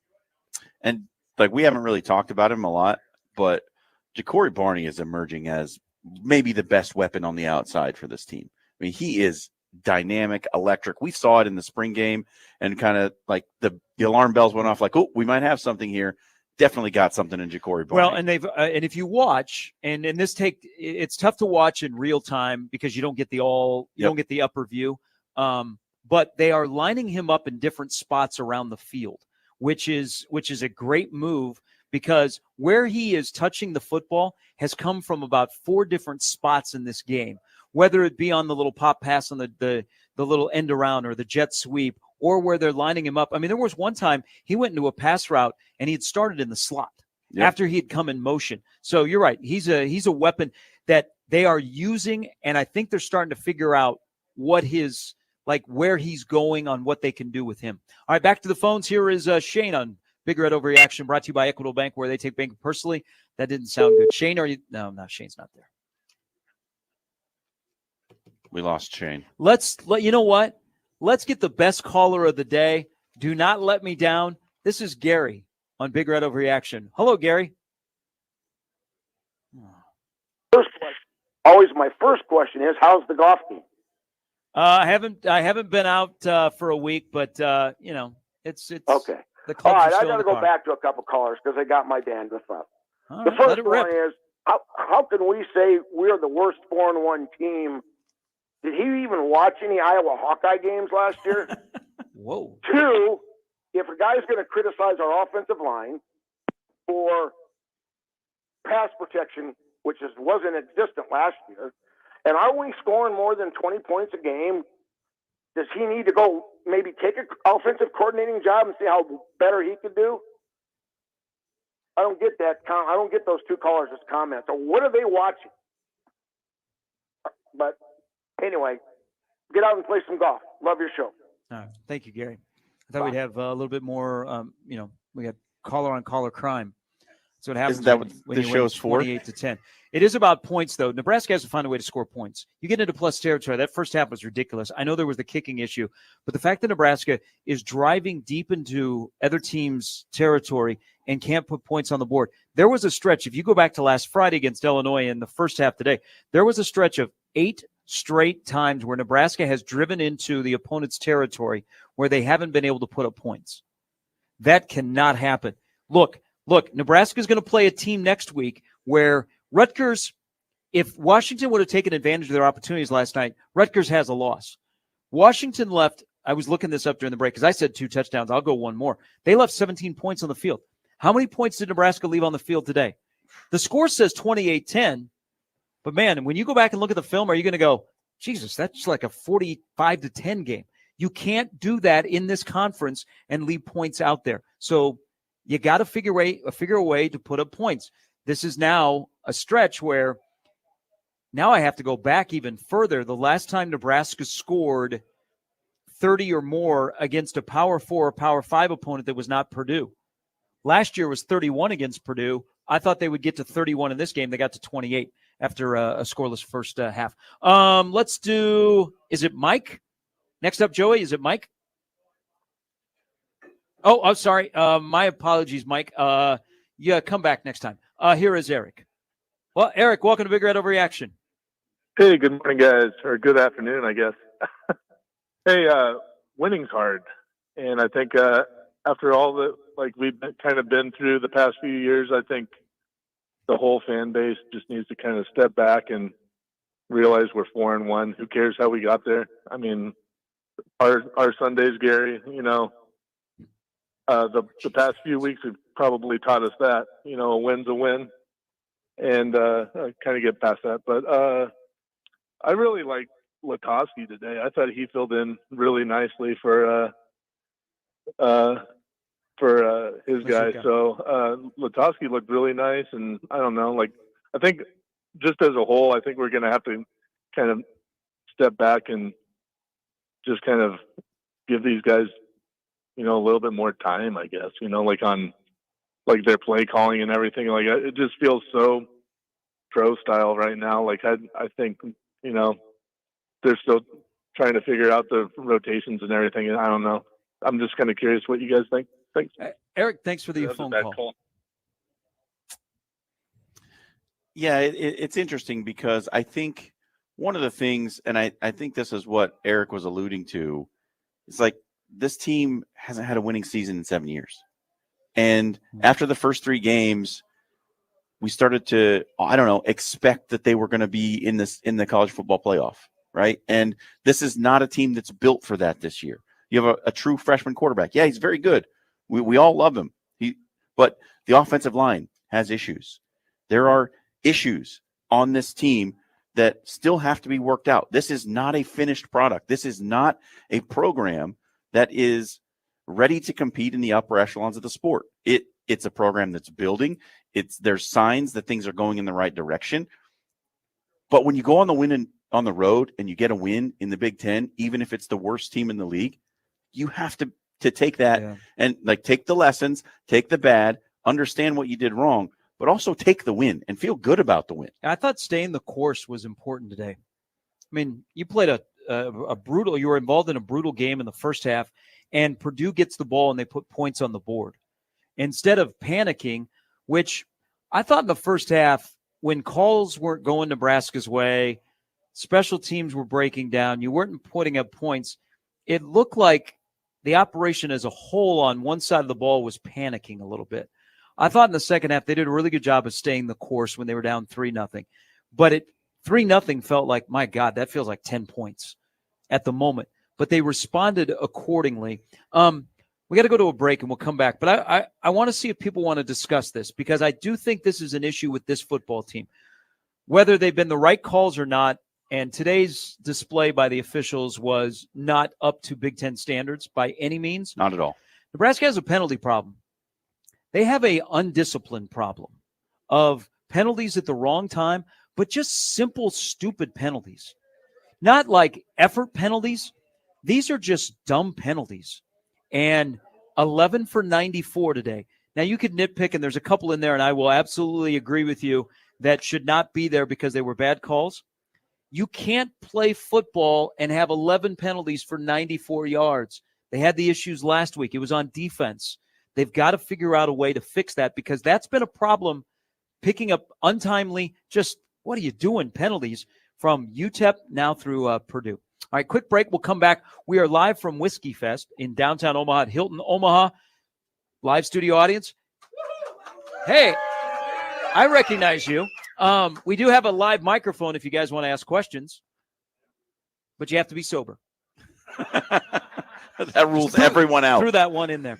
402-951-1620. You can jump into the conversation of Big Red Overreaction on the Zone and the Keg after Nebraska defeats Purdue by a score of 28-10. This fine program that comes after every game. We're the first on the air. Sometimes we're the last on the air. Brought to you by Equitable Bank, where we take banking personally. Also, Dingman's Collision Center and Mechanical Repair. And No Name Nutrition. Live a better, healthier, more natural life. There's John. There's Peter. Joey's back in the studio. I'm Gary. It's Big Red Overreaction on 1620 The Zone and 101.9 The Keg.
There'll be something replayed a lot around college football. Everybody calls Nebraska's quarterback Patrick Mahomes Jr.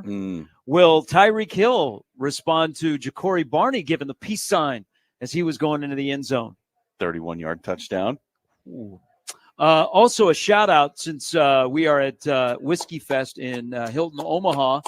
We got to shout out the Omaha guys, the brothers. Alex and John Bullock both made huge plays almost like back-to-back there in the second half. Alex with a big play on the offensive side, and then John with the pick six as he weaved his way into the end zone. Nebraska wins 28-10. Let me give you a couple quick stats here before we get to Mike, Kevin, Vince, and Matt. Nebraska out-yarded Purdue 418 to 224. Rhule 17 to 27, 257 as scored, no interceptions. Nebraska ran the ball for 5 a tote, 32 carries, 161 yards. Leading rusher, Jakori Barney, had 66 yards rushing. Leading rusher, running back, EMT Johnson, all 8 carries in the second half, 50 yards. All 3 receptions in the second half for 48 yards on 3 targets. They targeted Emmett 3 times. He caught 3 balls. The leading wide receiver for Nebraska today, Banks, who had 8 yards receiving. Nebraska, this is an issue, and if you don't fix this, this is going to come back to bite you in close games. Nebraska was 1 of 8 on third down, and as well as the defense played and a good bounce back, there were times where they couldn't cover the tight end, and Purdue was able to stay on the field on third down.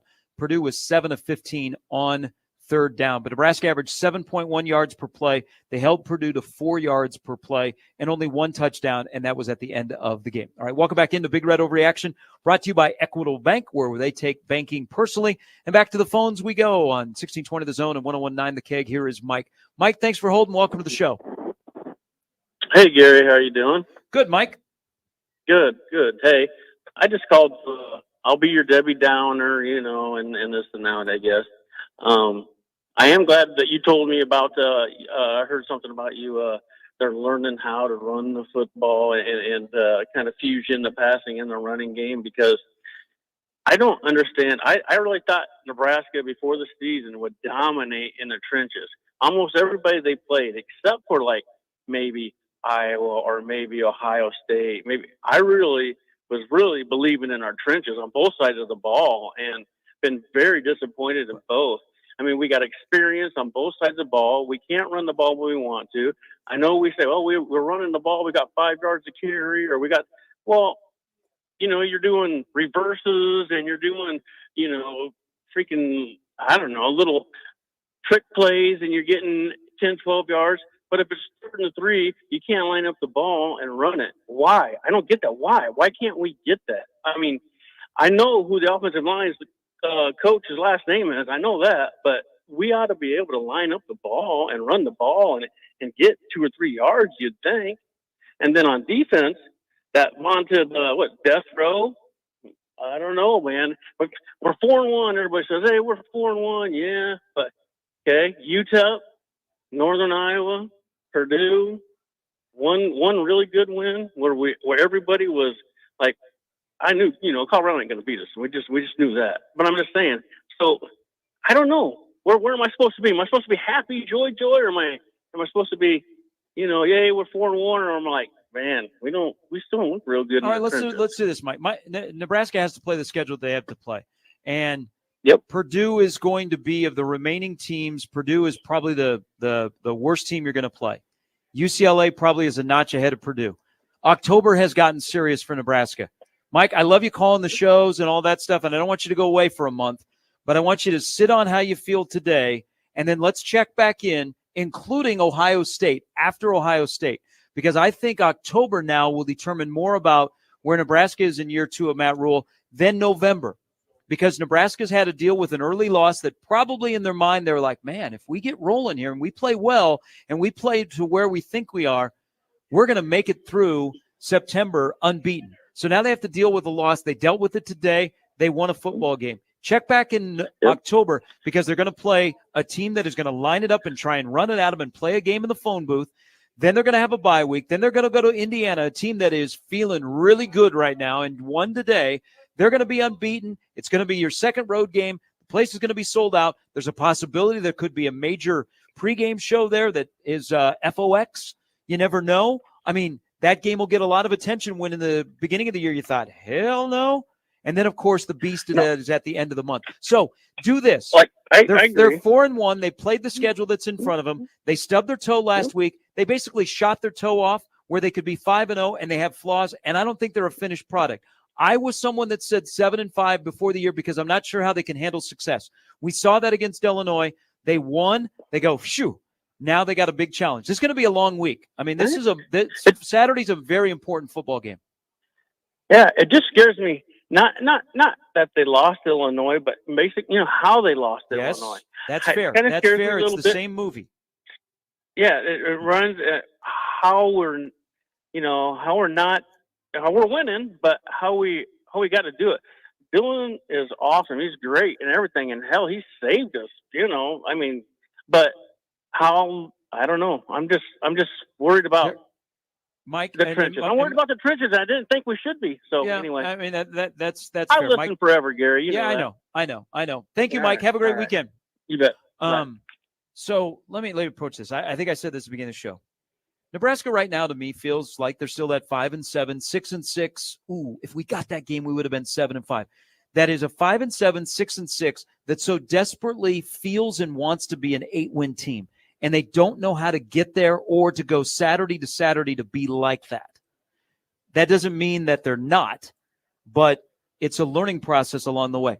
One thing about offensive line, as you pointed out, John, about how you thought the offensive line played today, is we got to give some love to Ben Scott. Certainly. So I think Ben Scott has had a great season. And you get lost when you're the center. We only talk about the centers when they don't snap the ball correctly. Ben Scott has had a really good year.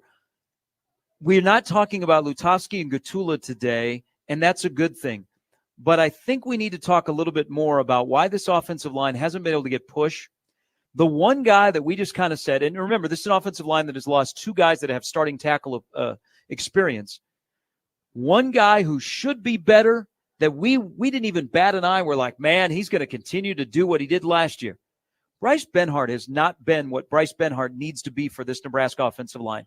That's pure and simple. He needs to be Nebraska's best offensive line every single time that the lights come on in the stadium and the ball is snapped, and he hasn't been that.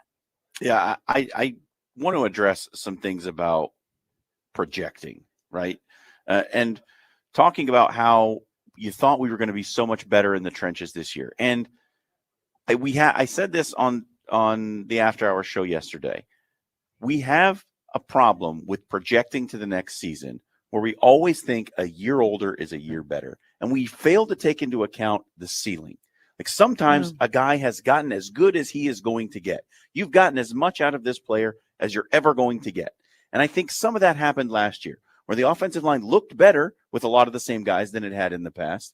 And so we expected that to translate into even better this year. And that's not always the case. Sometimes you're just as good as you're going to be. And I think we've hit that point with Benhart right now. He is as good a player as you're going to get out of him. He hasn't been as good as he was last year. And he hasn't been as good as he was last year. I'll agree with you. You can't there. afford that. And you cannot afford that. But run blocking is about attitude. Run blocking is about nastiness. Can I stop you there for a moment? Sure. Let's be honest here. Let's have an honest conversation.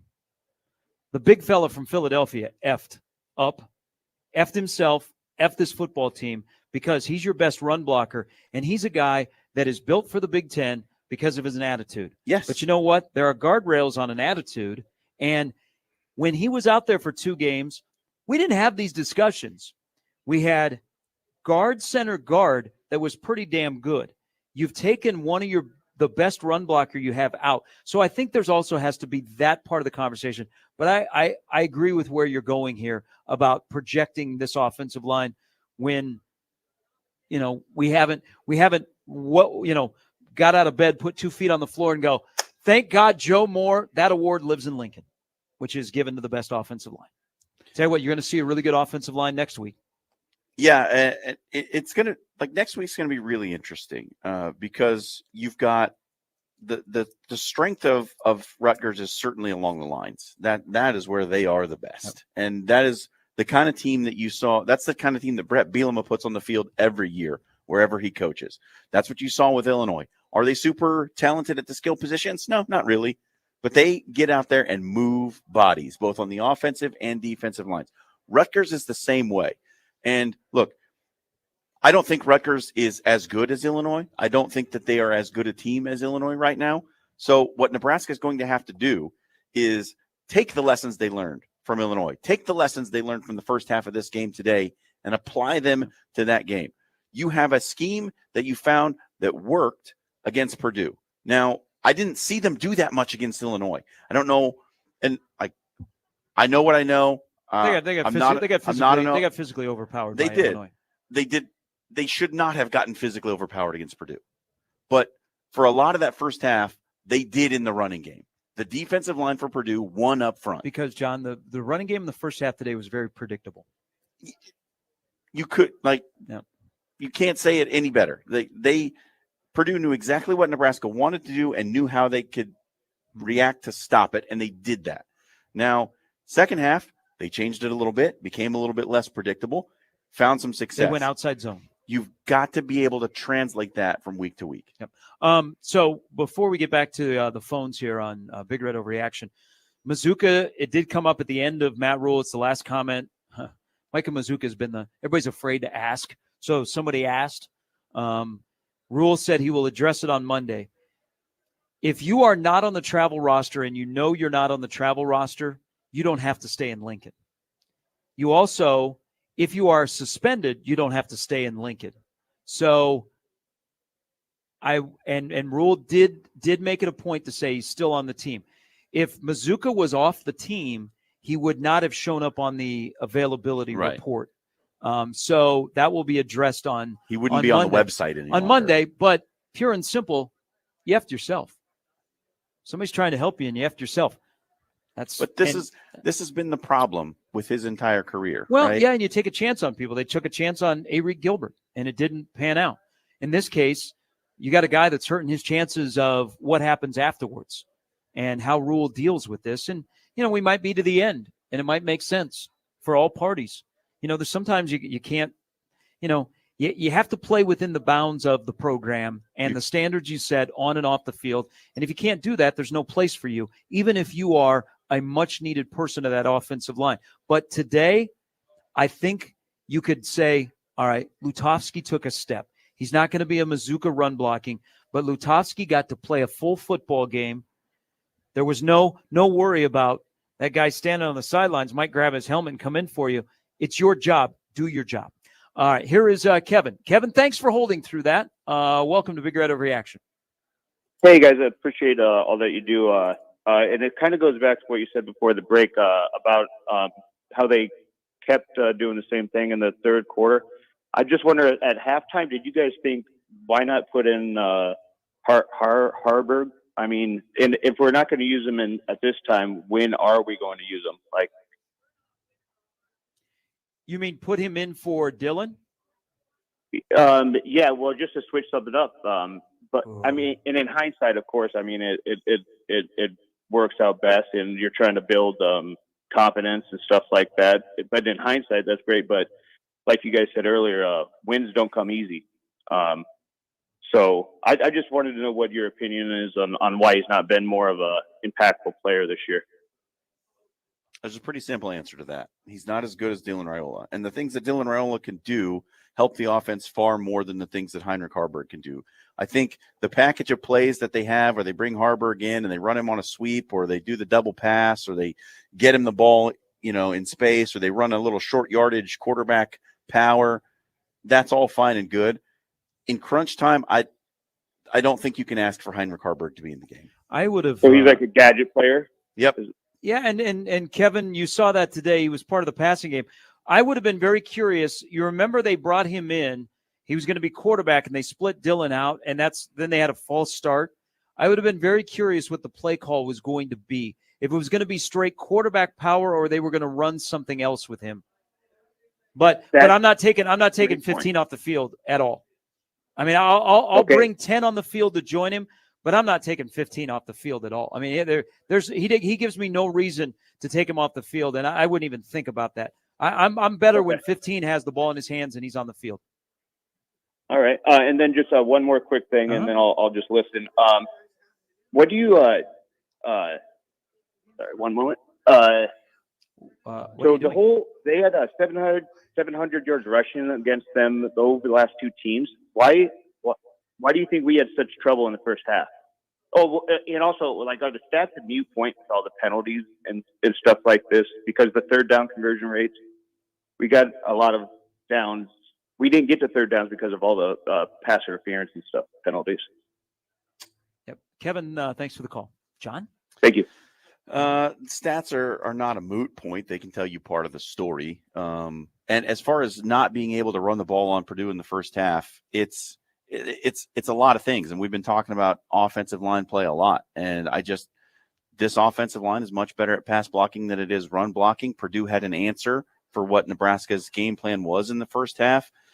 They put an extra body at the point of attack, and Nebraska didn't have anyone to answer for it. They weren't moving the line of scrimmage. They were a stalemate at best on most of the plays in the first half. And, when they switched a little bit to run more outside and get Emmett Johnson in the game in the second half, then it started to work. But that first half, the offensive line was not good enough. That's pure and simple. All right. Here is, get ready. All right. Turn the volume down. Here is Vince. Hello, Vince. Hey, fellas. How are you? Thanks for taking my call. Good. Did I respond to a text from you during the game? I don't believe you did, but all right, can I read that text you sent me? What's that? Can I read the text you sent me? Absolutely. Go ahead. Can we finally score a touchdown? This was at 1:17 this afternoon. Can we finally score a touchdown? ? Our offense has been like Coca-Cola, all fizz, no biz. Well, it was, and and to your point, the first half was ugly as sin. But I also want to pivot back to something that both of you guys have talked about.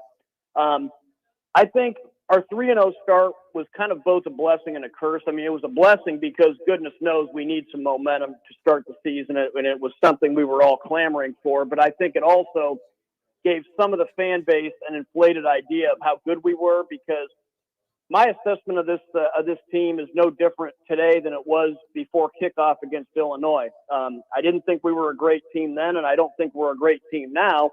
I would say we are a good team that at times looks great and at times shows the ability to look great. And on the offensive side, what more can I say? I mean, I don't think we win this game without 15, because he has the ability. When you have somebody that's that dynamic, he has the ability to mask, what some of our other deficiencies are. And I think both of you guys are right. I mean, we all want the power running game where we wear teams Vince, hold down. that thought one moment. How hammered are you two guys?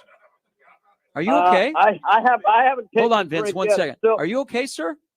Yeah, I just wanted to put in to the BELIEVE, believe. He spelled it right. Gotcha. Watch out for that chair. It'll jump up and trip you. Okay, you're okay, though. We got a Ted Lasso quote. Oh, no, you're fine. You're fine. You weren't making noise. I'm just worried about you when you got up. I thought you were going to end up in my lap. I know, I have energy. All right, that's good. Have a good time. Thank you for what you guys do. They do have Ubers, all right, or rickshaws, depending on what part of Omaha you live in. That would be cool. Oh, my God. Is that guy going to? All right. Sorry, Vince. I'm just trying to be a safety police here. Yeah, well, I don't envy you guys for that. But what I was getting at was that, I mean, we all want the old school power game that we used to have way back in the day. But that's just not how this team's built. And plus, you can get yardage, by scheming up runs, whether it's counter, whether it's outside zone. It's not just all about running power and running ISO and things like that. And defensively, I thought we took a step toward getting that swagger back that we had the first couple of games of the season, because the defense really, without them, we don't win this game, because the offense was getting yards, like nobody's business, but unable to capitalize. And now next week, obviously, is going to be a much bigger test, because, Rutgers is going to make it a point, somewhat similar to Illinois, toward getting physical. And as for the special teams, there's no way around it. It's an eyesore, and I'm not absolving the kicking game, but I think the whole chemistry issue between the snapper and the holder is as big a part of the operation as any. But you know what? With this win, we'll take 4-1. We'll take 4-1, even though the process may be a little bit ugly. But you know what? We got Rutgers coming in next week. Are we happy? Yes. Are we satisfied? No. I keep hearing about how physical Rutgers is. But you know what? When those mighty Rutgers Scarlet Knights come into Lincoln next week, you either feel pressure or you apply pressure. It's time for us to apply pressure for 60 minutes and fight with bloody knuckles. Let's go! Thank you, Vince. There you go. Good luck to your daughter. There's a wrestling promo from Vince. Yes. I was we were able to combine Vince with that guy. I was really worried about that guy.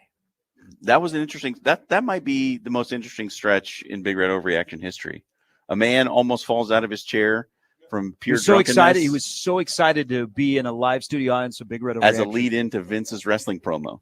Yes. It's great. Good stuff. This show is from Whiskey Fest. It's not just like we're doing it in studio at 50th and Dodge and people are just wandering in. But it is a banger outside. Like people are having a good time. How long have you guys all been here? Since 1? 3 hours? All. I know. We still have an hour to drink. Wow, that's on you, sir, that you're sober. Big Red Overreaction brought to you by Equitable Bank. We take banking personally. Also, Dingman's Collision Center and Mechanical Repair. Brought to you by No Name Nutrition. Live a better, healthier, more natural life. All of our callers, which there are a couple lines open at 402-951-1620. We'll get you in on the Jay Stinnett Contracting Hotline. And as John was telling you earlier, on a Peerless Energy Systems, your local compressed air systems expert, Scoreboard. Big upset today. Kentucky goes into Ole Miss. They go into Oxford, and they win that football game. We'll get to more calls after Nebraska wins 28-10 over Purdue. And also, as we go to break, somebody needs to look this up or remember. I don't know that Sierra Wright ever came back into the game. He did. He did? Okay. He did. Okay. Yep. Was I way off? He came back and made a great play. Okay. Yeah, he was in there. He finished most the game. of the second half. Okay. Yeah. All right. I don't know what I was watching. I was probably starting Whiskey Fest early. But with that said, when he came out, Marquise Buford, hello, welcome. Going to be a good player. All right, that's John. That's Peter. I'm Gary. What happened to our guy? Did we get his name? That guy was.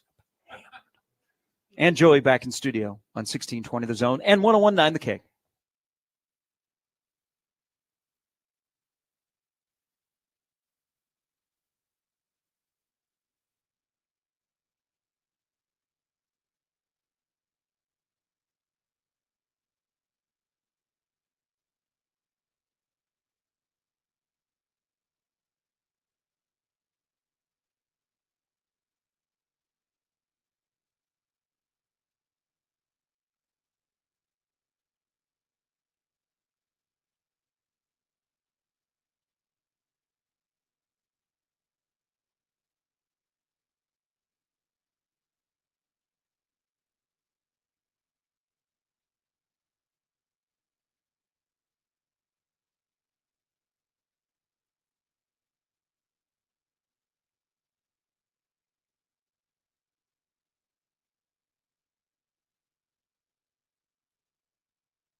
Back on Big Red Overreaction after Nebraska defeats Purdue 28-10. We are live in downtown Omaha at the Hilton Omaha at the Omaha Whiskey Fest, which, if you missed it this year, you put it on your calendar. This is a great event. There are so many fantastic dealers of whiskey out here, providers, Distillers. distributors, everywhere.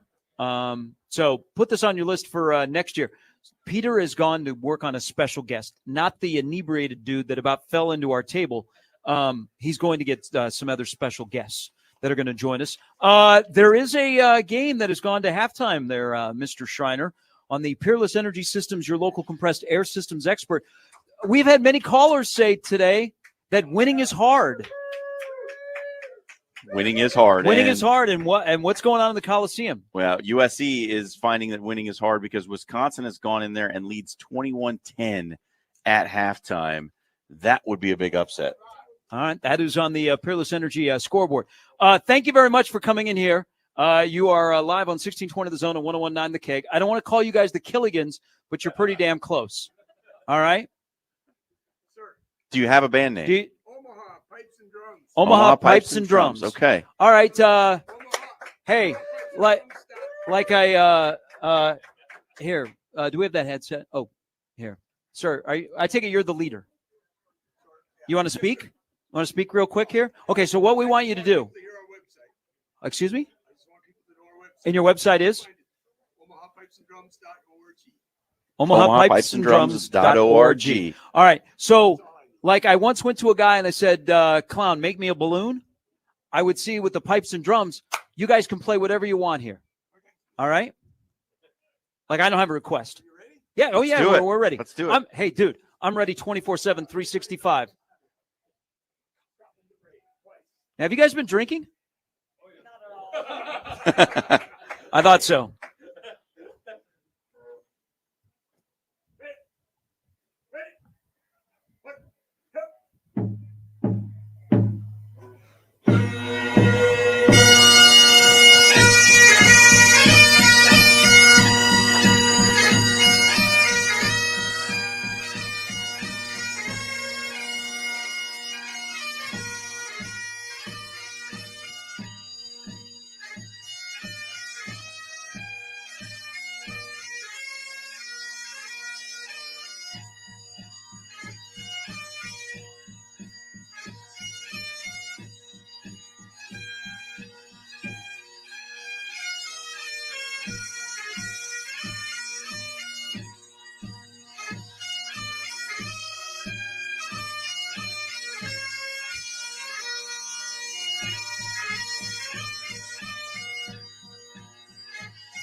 Nice job. Hey, way to go. Thank you. All right, play me some Freebird. What are you reaching into your satchel for? Hey, I love it. Hey, I appreciate it. Thank you very much. Omaha Pipes and Drums. You can go to the website. They are for hire, birthday parties. Free bagpipe lessons. You guys are really, really good. That's not easy to do. Thank you very much. Birthday parties, weddings, bar mitzvahs, yeah, whatever. A gathering at 72nd and Dodge. Omaha Pipes and Dreams. All right, thank you for playing along. I like that. I love bagpipes. I do. All right, back to the calls, and excuse me if we're off here. This is Matt. Matt, welcome to Big Red Overreaction, brought to you by Equitable Bank, where they take banking personally. Hello, Matt. Matt, not there. We moved to Ben. Hello, Ben. Hey, gentlemen, how we doing? Good, Ben. How are you? I'm doing good. Hey, first off, admire your guys' patience. You got some real beauties calling in today. But anyways, most of the callers have hit on some of the obvious flaws. I kind of want to hit on some positive stuff, which is our wideouts. Week to week, they're getting better. I even saw Bullock make a nice downfield block on Barney's run, which leads me into my next question. In the modern era, has there been a more explosive freshman receiver than Barney? I mean, Wandell comes to mind, DPE, but where do you guys stack rank him with some of our freshman phenoms? I think he's right there. I think the way they're using him, Ben, and we're in lockstep here. The way they are using him, not just as a guy out of the backfield. I mean, they're never going to hand the ball off to him and say, hey, run between the tackles like they did with Wandell and shorten his career at Nebraska. But they're lining him up at different spots around the field. So they're getting used to what he can do well. And you can tell, I mean, he is such a luxury. I'm worried that he's going to get broken in half when he gets hit. But I thought today he learned how to take a hit better. But if you give him any space and he has a head of steam, that jet sweep shouldn't just be effective against Purdue. I wouldn't be surprised to see that become a staple of this offense with 17 and having the ball in his hands. Yeah, and what I love about it is it forces you to defend the edge. Yep. And with Nebraska's struggles running the ball inside, I think you force the defense to prepare for that and commit more defenders to the edge. It might make it easier for you to block and run between the tackles. Hey, Ben, turning that question back to you, let's use those other two, Wandell and DPE, and now throw Jakori in there. Where would you put them this early in Jakori's career? I mean, Barney one. I guess one that we're missing is who's the kid that played lacrosse? Played during the Riley era. He was a freshman that had high stats. Brown. No? Yeah. I mean, I got Barney 1, Wandell 2, probably, DPE 3. Okay. But the other question I have for you fellas, we drew like 5 or 6 PIs today, which is great. But I'm curious, are those like designed back shoulder fades, underthrows? Because I felt like Nayor and Banks had them beat a couple times. Do you think those were just thrown short, or were they designed to kind of hit back shoulder? God, I don't think they were designed to draw the defensive pass interference. I think Dylan had this tendency last Friday. There are some balls like that where he underthrows. He doesn't have enough touch on it. Where, they want to throw that back shoulder, but I don't think they never thought they'd get the intended result where Purdue couldn't handle it and Purdue would just commit the penalty, then giving up the reception. I think they'll still continue to hammer that. But I would like to see Dylan just a little bit more air on those throws, because the wide receivers, for the most part, on those 6 DPIs, they had a little bit of separation that if the ball leads the wide receiver, they're going to catch it in stride. Right. Yeah. Well, we got some things to clean up, boys, and 4-1 is pretty good. And, we got a tough stretch coming up here, so looking forward to it. Ben, thanks for the call. Here is John. John, and my bad. Jeez, why didn't I even think it? J.D. Spielman. Of course. Yes. Not Alante Brown, who might still have eligibility at Michigan State. Here is Jim. Jim? Hi there. Hello. Yeah. Hi. I'm a first-time listener and long-time caller. I want to be positive as well. Are we overreacting to the field goal misses? I think, after you look through the tape, it's not nearly as bad as it looks. I'll hang up and listen. I don't think we're Let's overreacting talk more about at all. Jacob. Let me know about J.D. Spielman being the lacrosse player. I don't know how you could be overreacting. I mean, Nebraska has been bad to terrible on almost all of their field goal attempts this season. It's a serious issue. It's a place that I had concerns because I felt like this team was going to be in close games this season. That was one of the questions that I had. Would they be able to hit those clutch field goals that could be the difference in a big game? And so far, they have not been able to. I mean, no more apparent than in the Illinois game, right? Like, that was a huge spot to make a field goal, and you can't come up with it. So I don't think it's an overreaction at all. I think Nebraska's in big trouble with the kicking situation. And you heard Matt Rhule say it in the press conference today. He said in the second half, They decided that they were just going to go for it on fourth down. And if that doesn't tell you all you need to know, like, I don't know how it could be an overreaction. It's a weird day for kicking because who would have thunk that it would take until the fourth game of the year for Purdue to attempt a field goal? And they missed their first field goal, and then they hit the field goal to put them up 3-0. It's not just hole. It starts snap, hold, kick. They've all got to be together, and 2 of the 3 field goals that were missed were bad snaps. You can't roll the friggin' ball on the ground. How do you roll the ball on the ground as a snapper? It might be a little bit high. It might be, when it hits the ground right before the hole. I mean, it's not good, and it affects your play calling, as you were just alluding to, John. It affects how you think. So, okay, I'm calling this play on second down. I'm already starting to think about third down because I think this play will get us 4, so we're going to be in 3rd and 3. If we don't get 4th and 3 and we're at the 25-yard line, are we going to punt? No, we got to go for it. We're not going to kick a field goal. You're in 4-down territory as soon as you cross the 40.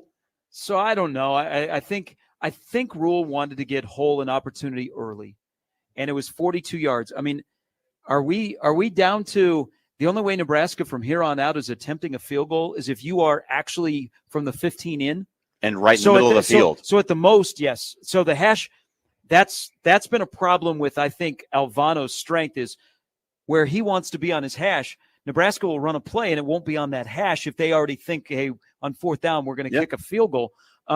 It might be the situation that your limit on a field goal with Hull right now is you got to get to about the 10-yard line. And if you come up short on the 10, instead of saying, all right, let's go for it, there's a 27-yard field goal, and you think, man, shouldn't we be able to make a 27-yard field goal?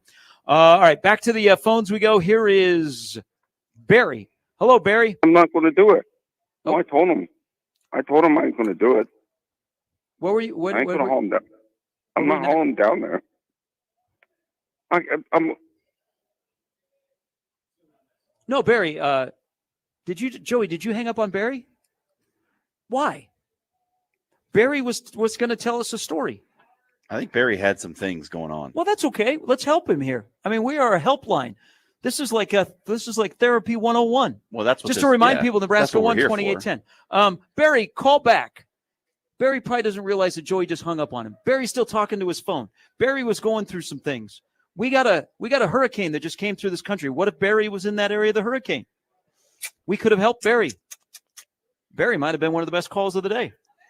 All right, here is we'll never know. Up to the home of the Saskatchewan Roughriders, the home of Chad Mazzuca, the home of Mark, guy played with the Lincoln Stars. I forgot his name. Saskatchewan. Hello, Eric. Hello, this is Eric in Scottsdale, but today I'm Eric in Saskatchewan. Up here for a wedding. We had a good Southeast Saskatchewanians watch party for Nebraska here at the Beefeater in Estevan, Saskatchewan. And every time the Huskers scored, they gave us free kokanee, so that was good. And we're just it was a good win. 5 years ago we lose that game. So we just got to keep biting, and let's keep getting some wins. Go Big Red and go Canada. Love you guys. Bye. Is that the first Go Canada ever on Big Red Overreaction? No, because back in the days, Patrick Kabongo's parents once called Big Red Overreaction. But did they say Go Canada? They were coaxed into it. Yeah. Okay. All right. Well. Thumbs up or thumbs down? Do we think that was a real call? Sounded real to me. Okay, I thought it was a sketch where, maybe, yeah. He didn't call anyone a hoser, so it wasn't a sketch. The late John Candy was going to hop on. And next thing you know, we've been talking about the defenseman for Nebraska that only gave up 1 touchdown. All right, let's take a break. We'll come back. We'll do our final segment here. As this show is going exactly as you would imagine from a whiskey fest. Big Red Overreaction, which you can hear after every game. Don't forget, next week, 3 o'clock against Rutgers. Rutgers is unbeaten. Washington had plenty of opportunities on Friday night. But if you leave points on the field in the Big Ten or any time in football, remember that, young Peter, you're going to pay for it if you are not good enough to overcome those. Rutgers last night found a way to win a game. They're unbeaten. They're going to be tough. They got a good offensive line. They got a great running back. It'll be played in a phone booth. And Rutgers might come into Lincoln ranked, and then we'll have to go through a week of the stats. But this will not be a good week for Nebraska. I think this will be a very tough week for Nebraska leading into this game. And after that game is over on Saturday, Big Red Overreaction will be right back with you. It is brought to you by Equitable Bank, where they take banking personally. Also, our good friends at Dingman's Collision Center and Mechanical Repair. Also, brought to you by No Name Nutrition. Live a better, healthier, more natural life. And as all of our callers, including Eric from Saskatchewan or Barry, who would rather just talk into his phone instead of talk to the host. He's not going to do it. That is on the Jay Stinnett contracting. He told him he wasn't hotline. going to. You guys, you got to understand, we need that stuff. That's good. That's Big Red Overreaction. All right. That's on Joey back in the studio.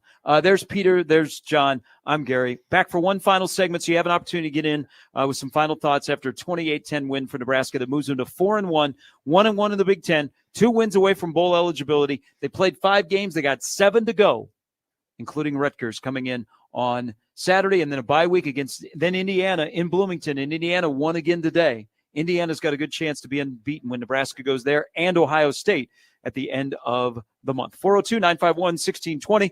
That's your access numbers to get into Big Red Overreaction on 1620 The Zone and 101.9 The Keg.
Welcome back to Big Red Overreaction. Nebraska wins over Purdue 28-10. We thank you for joining us here today. I want to thank all of our sponsors. We're brought to you by Dingman's Collision Center and Mechanical Repair. We're brought to you by No Name Nutrition. Live a better, healthier, more natural life. And all of our callers come to you by way of the Jay Stinnett Contracting Hotline. And on that hotline is Chad. Chad, thanks for holding. Welcome to the show. Hey, Gary. Hey, John. How you guys doing? Good, Chad. How are you doing today? Rolling along. I'm doing very well. I wanted to call in and say, man, there's a lot of doom and gloom going on the call tonight. And I just wanted everyone to remember that going into halftime, that's a game that Nebraska loses a lot over that last handful of years. So that's fair. They found a way to win. They got together, and they got big together in that second half. And also, I want to say that I love that call on Matt Rhule. He was passionate. That flag on him. I love seeing that from the coach. And let's go Big Red. All right, Chad, thanks for the phone call. Have a great evening, sir. You too. Bye. Yeah. I think Matt Rhule is ticked off. I think Matt Rhule is in a weird spot of his expectations of this team have not been met through 5 games. He knows they can be better. He also can be better. There was I've harped on this for a while about the time and clock management from the head coach, and I wondered about it at the end of the first half today. But he looks like a guy that is trying to bring this team along, and he thinks they should be further along than they are. And he almost this week recalibrated.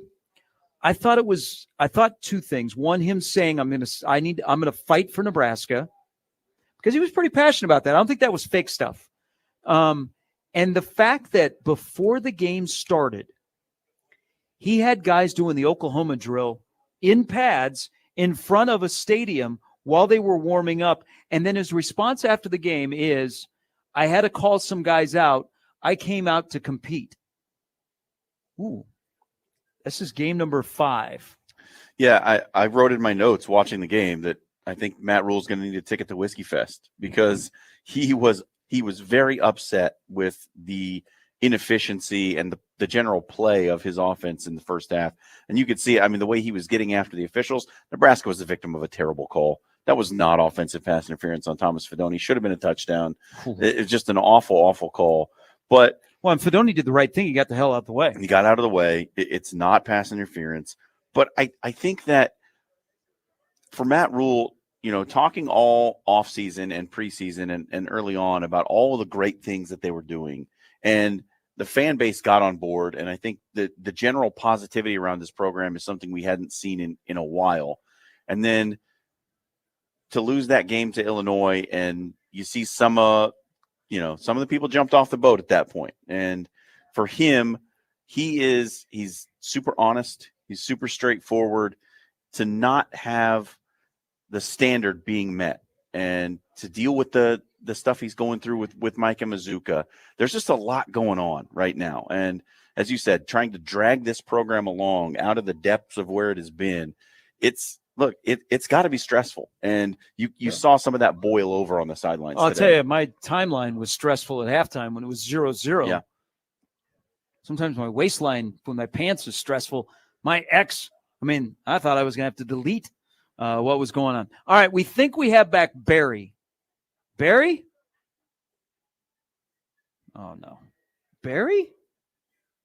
All right. Barry, who was on earlier but didn't know he was on and was just telling a story to whoever he was with, called back and now he's gone.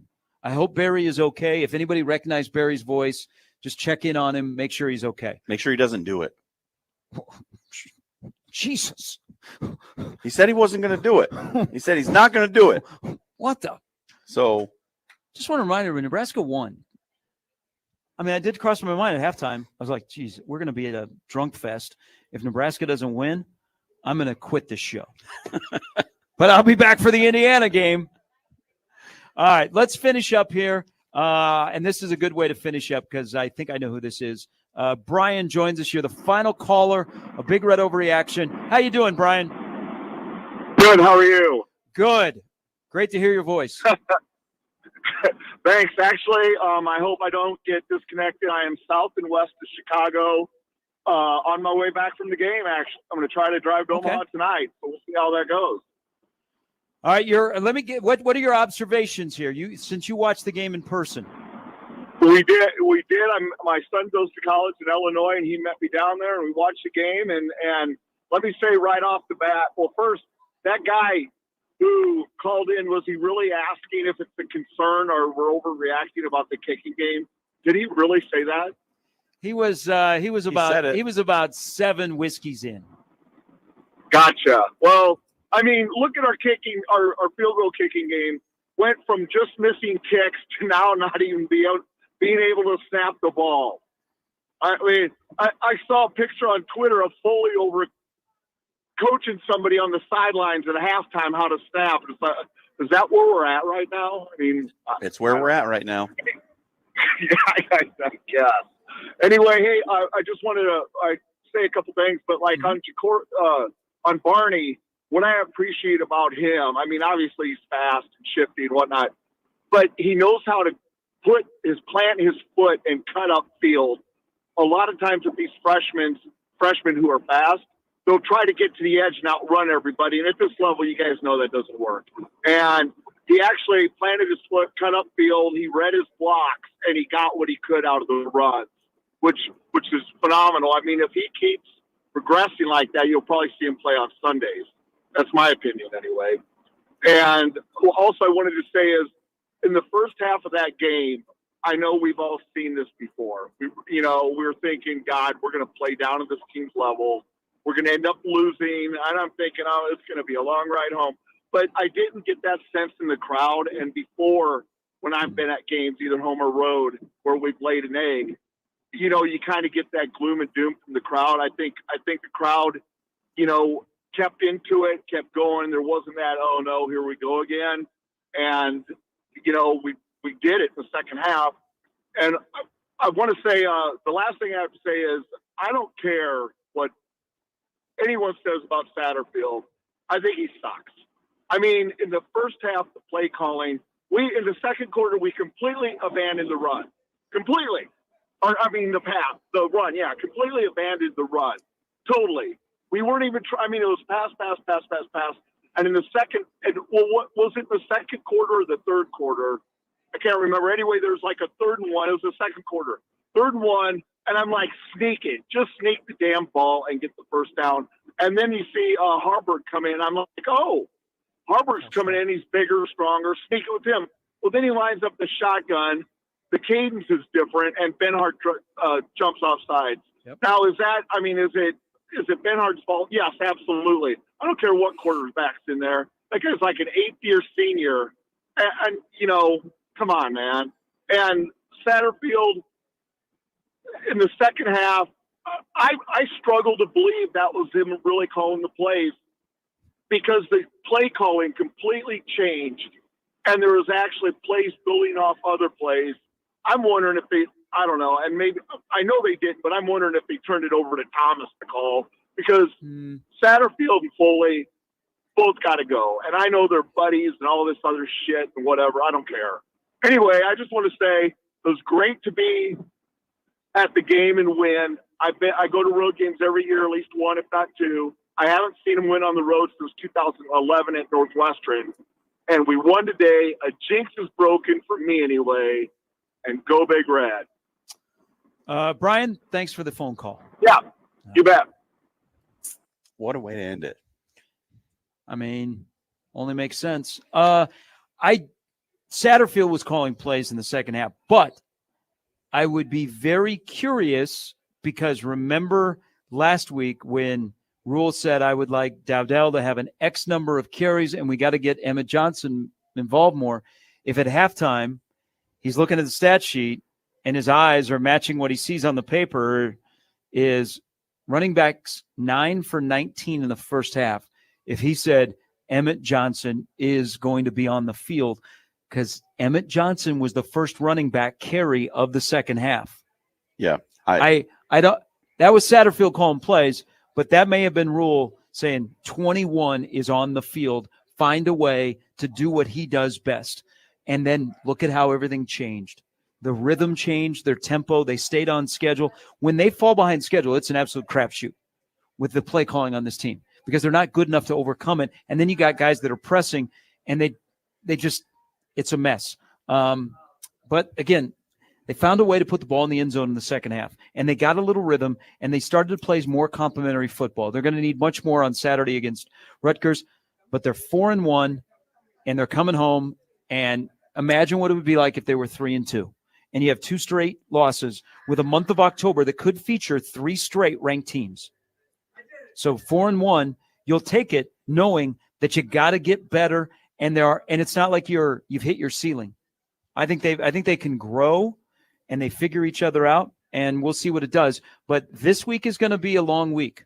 I mean, that's going to be a tough game next Saturday, and they're going to have to prove that they can win a football game in a phone booth. Yeah, this is absolutely a lunch pail game coming up. Mm-hmm. And if you don't bring yours, you're going to be left out in the cold. And brother, this is a week where Nebraska they've got to have everything buttoned up. You can't have any of the nonsense going on behind the scenes. Everybody's got to be rowing in the same direction, and you have to start the game better. Yep. Because you cannot play a first half like you did against Purdue, against Rutgers, because you're going to be down 14 at half, and it won't be 0-0. That's a team that can move the football. They're going to run it, and they're going to run it some more. I will tell you a good positive sign is Buddha, Javen Wright, got into the football game and played a considerable amount on key downs. And so he's back up, and he got lathered up. And so that's a nice asset to have. They got to get Tommy Hill healthy because, you got a couple of cornerbacks that are banged up, so you need him back on the field. All right, that'll do it for Big Red Overreaction. Big thanks to all the people that are involved at Omaha Whiskey Fest. The morning show has been involved with Whiskey Fest for about 6 weeks now. It's been great. We're now going to go partake. It has been a fantastic outing here at Hilton Omaha. When it comes back on the schedule next year, make sure you're here. I think we'll be back here, hopefully, knock on wood. But a big thanks to all the callers, everybody on the stream. Great conversation. Nebraska wins 28-10. Rutgers next week. Kickoff is 3 o'clock. Rutgers may be ranked when they come in here. They're now 4-0. They're 1-0 in the conference. Nebraska is 4-1. They are 1-1. It appears that leading up to the 6:30 Georgia-Alabama kick, it is a wild 2:30 window in college football, if I'm judging by the scoreboard. Yeah, Texas up 14-6 on Mississippi State at half. Colorado leading UCF 21-14 with 2 minutes left in the second. It's still at the half in the Coliseum. Wisconsin leading 21. They've started the third quarter there now, but Wisconsin still leading 21-10 over USC. Peter, thank you. Peter is the silent person of the show. For Joey back in studio, for John, and for our great partners here, Equitable Bank, where they take banking personally. Also, Dingman's Collision Center and Mechanical Repair, and No Name Nutrition. Live a better, healthier, more natural life. And as I like to say, live, laugh, and punt. For everybody involved with Big Red Overreaction here at Omaha Whiskey Fest, I'm Gary Sharp. Enjoy the rest of your Saturday. Enjoy in Georgia, Alabama. Severe reaction. In tomorrow at 8, Michael's reaction to what he saw today out in West Lafayette between Nebraska and Purdue. And don't forget, we'll be back again beginning bright and early, 6 a.m. Monday morning with Mornings with Sharp and Handley, the Connor Happer Show, and Unsportsmanlike Conduct. Ahead of Rutgers week and into the month of October, Nebraska is 4-1 after a 28-10 victory. Thanks, everybody. We'll talk to you next week.